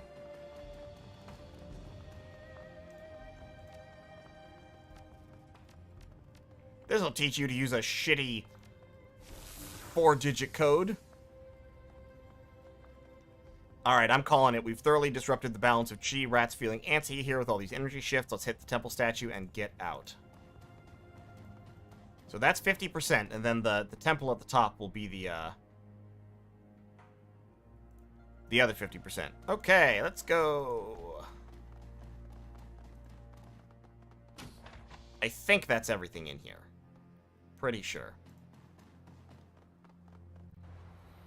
Alright, up to the temple!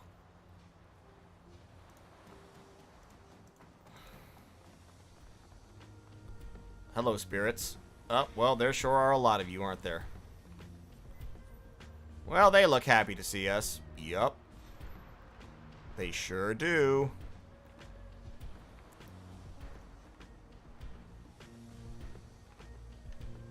Alright, so Big Jim. You pop the dermal sheath.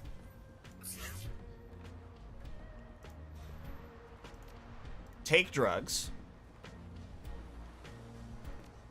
Gobbet. You... it was the nature spirit that was doing the AoE thing to me last time, so we're gonna just vaporize that nature spirit right off the bat. Gobbet, duck into cover. Isabelle, duck into cover over here. And give me a grenade into that water spirit for 10 damage. Raptor. Take that right there and turn on your bot. Take drugs, kill a bear. Exactly. That is what we are doing. And let's put Koschi down that way. So we're all kind of spread out a little bit. Ow. Please stop that. That's a badness.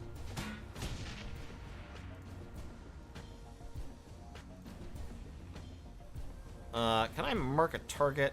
Yeah, mark that. Actually, mark that air spirit. Ah, we missed. Fuck. Okay. Let me drop Poison Fog on the Air Spirit. Oh, the Air Spirit's immune. Damn it. That's a real shame. Let me overclock Kostji. And go into control mode. Go into control mode.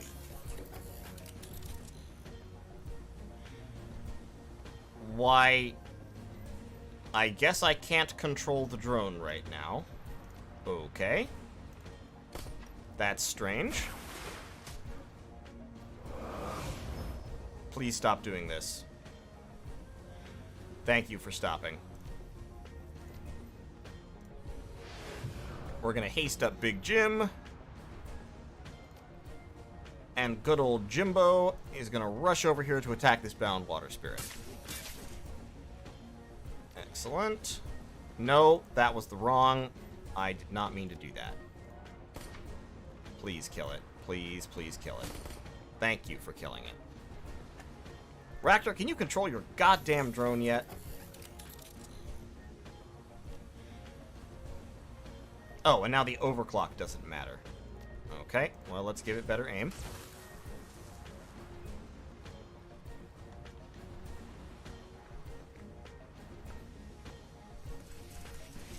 And we'll go right up there.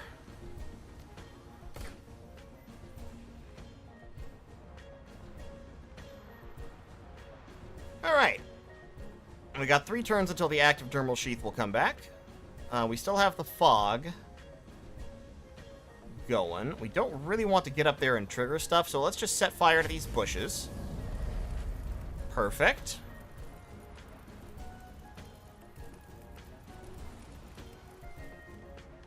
Big Jim can take cover. We'll reload the grenade launcher.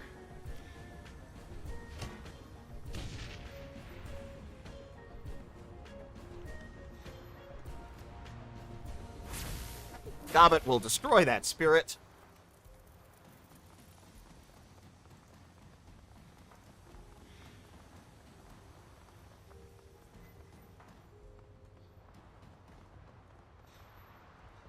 Okay. Bound Earth Spirit. Go ahead, turn on the dermal sheath. You go ahead, wipe out that spirit. Nice.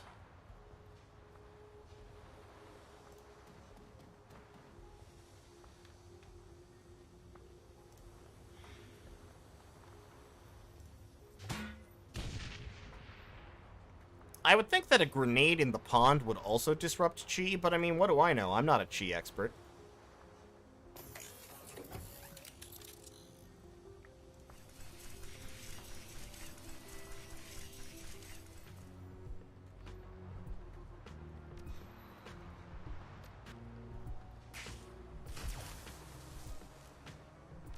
Okay, we'll overclock there.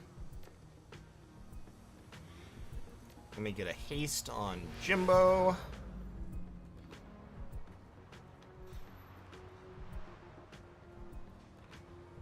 So we'll rush into melee real quick. And miss. Rip.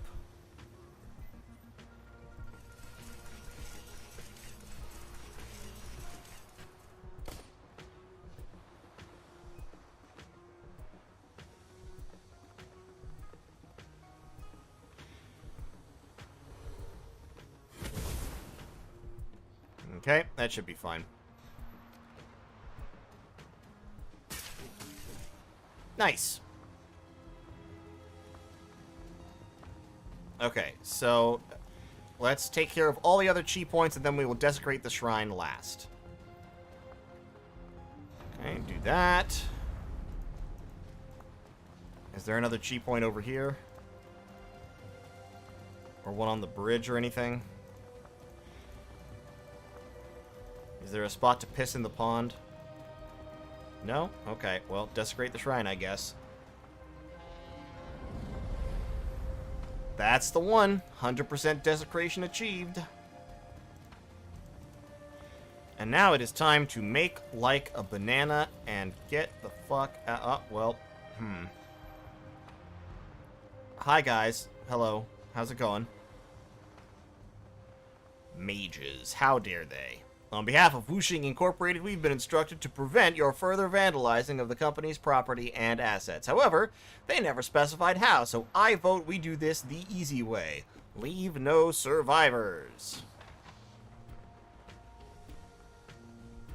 You guys are pretty cocky for a bunch of mages with a big gem literally in the middle of your formation. If I were you, I would actually be concerned about this. You know, that's all I'm saying. Also, Isabelle has a grenade launcher.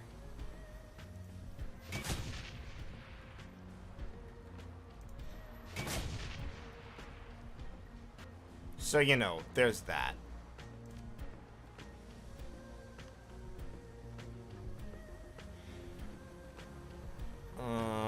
You get around that way. And control Kostchi.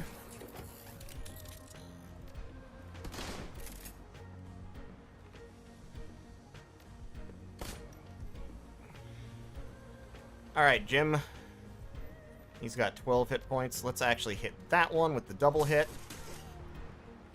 Okay, so she should bleed out, I think. Yep, 1 hit point there. Let's eviscerate this guy. He should also bleed out, and then we've got 1 action point left, which we will use to go after this Geomancer. So that should be 2 guys who are going to bleed out, and then 1 person who's going to die pretty quickly anyway.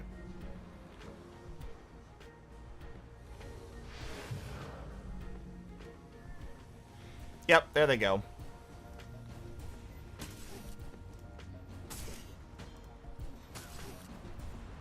It's too bad. I don't think that bleeding... Yeah, the bleeding doesn't stack, unfortunately.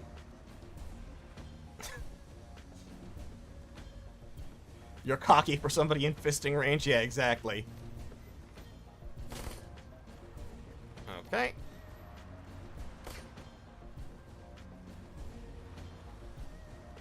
Let's run over here, take cover, and we can just kind of blast some bullets over in that direction. And we will overclock the drone. And the drone will go...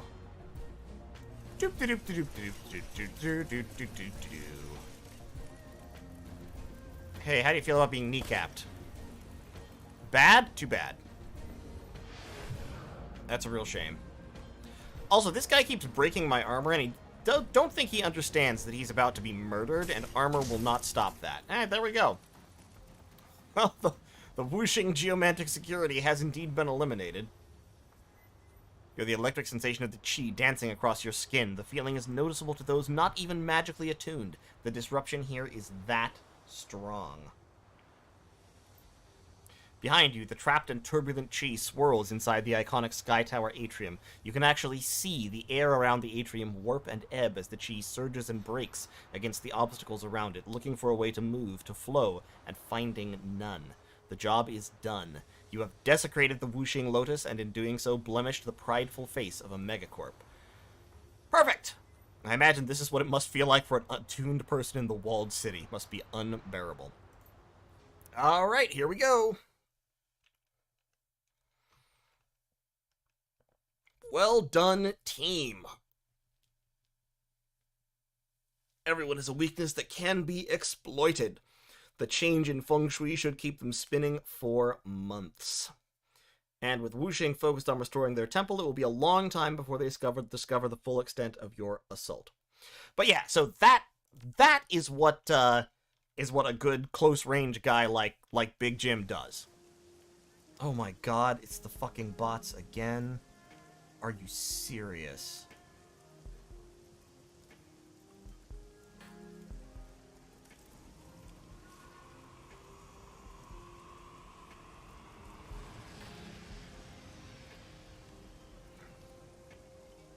Alright, sorry, had to deal with that. Your comlink chirps, it's kindly Cheng. Hello, Auntie. Come see me at once, I have something I want to show you. Alright, I'll be there right away. Cool, cool, cool. Did I get some? I did get some karma. Perfect. Let me spend some karma, please. So, Cyberware Affinity 5 is probably a good thing to get.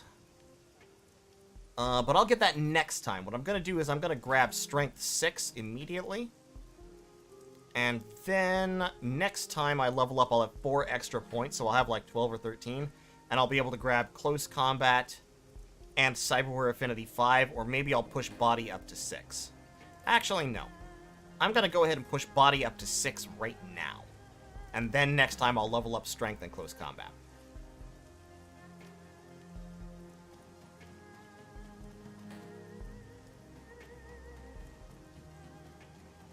Hey, Maximum Law, you want me to tell you some more rumors in exchange for money? I've got some metadata for you. Alright, the heist at the Emperor's Tomb Museum, some sort of ancient texts. More proof for my theory, the Kong is done. I give it 2 years tops before demons or something eat everybody. See what I've got for you. Grab a program. Here's my surplus stock. I don't think I need any programs. You got any Nuyen? I'll bill this as a data expense. Okay, there we go. 200 bucks. I like it. I got some more metadata. We wrecked the feng shui at Wuxing Sky Tower. Subtly, but effectively. Yeah, I definitely want the wired reflexes. Huh? What? All that geomancy, feng shui, ancient sorcerer stuff, it's a bunch of drivel. It's all, ooh, we proactively boosted our quarterly outcomes by mindfully onlining our beige cushions into a little circle and mooning each other. God, Max, you're so obnoxious. Spare me, yo. We got blood and gunfire all over their feng shui. How's that for you? The penthouse level is probably still burning. Why didn't you just tell me that? I guess you just had to build up to it. See what I got. Nah, give me some money, bro. Okay, talk to you later. 400 bucks, I will take it. I'll take your 400 bucks. Alright. Hold on, Auntie. Oh, wait, I have to go talk to Auntie before I can claim my money. Alright, Auntie, what you want?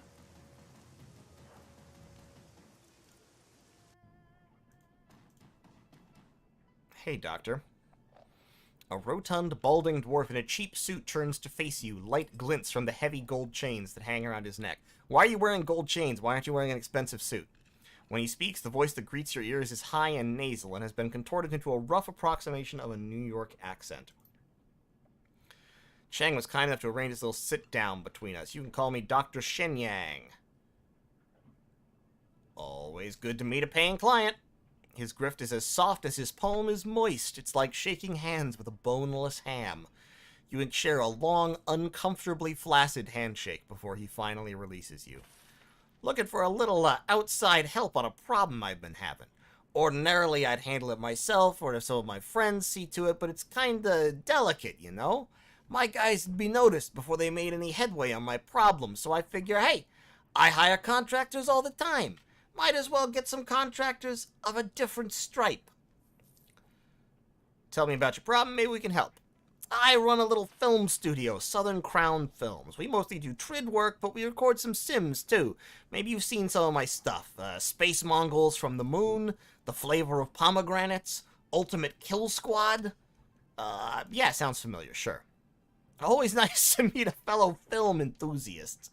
Anyway, there's this other guy in the industry, and we've been butting heads since day one. Name's Neville Ma, and he runs Yellow Spring Studios. No matter what I do, I can't shut Ma out of the biz. He always manages to get one over on me, steal my stars. It's a tough racket, and if you want to stay on top, you gotta use every advantage you can get. Recently, Ma's been running me into the ground with this show called Promises in Moonlight. The star's a girl named Penelope Wong. New talent, but the viewers have been going nuts over her. She's the linchpin, the one who holds the whole show together. So you want something to happen to Miss Wong? Hang on, I'm getting there. So about 6 months ago, Neville was out in Guangzhou for some hoity-toity party. He's on the road, probably drunk, a semi comes out of nowhere, pow! Wrecks his fancy new Eurocar Westwind. Bad luck for Neville, good luck for me. I figure, hey, that's the end of him for the year, and I start planning some new stuff he can't compete with from inside a hospital. You follow me so far? Please keep going. Yep, I got it. Problem is, the bastard's back in the game already, and he's bringing out Season 2 of Promises in Moonlight. I need that show off the air one way or another, and that, my friend, is where you come in. How long did it take for him to recuperate?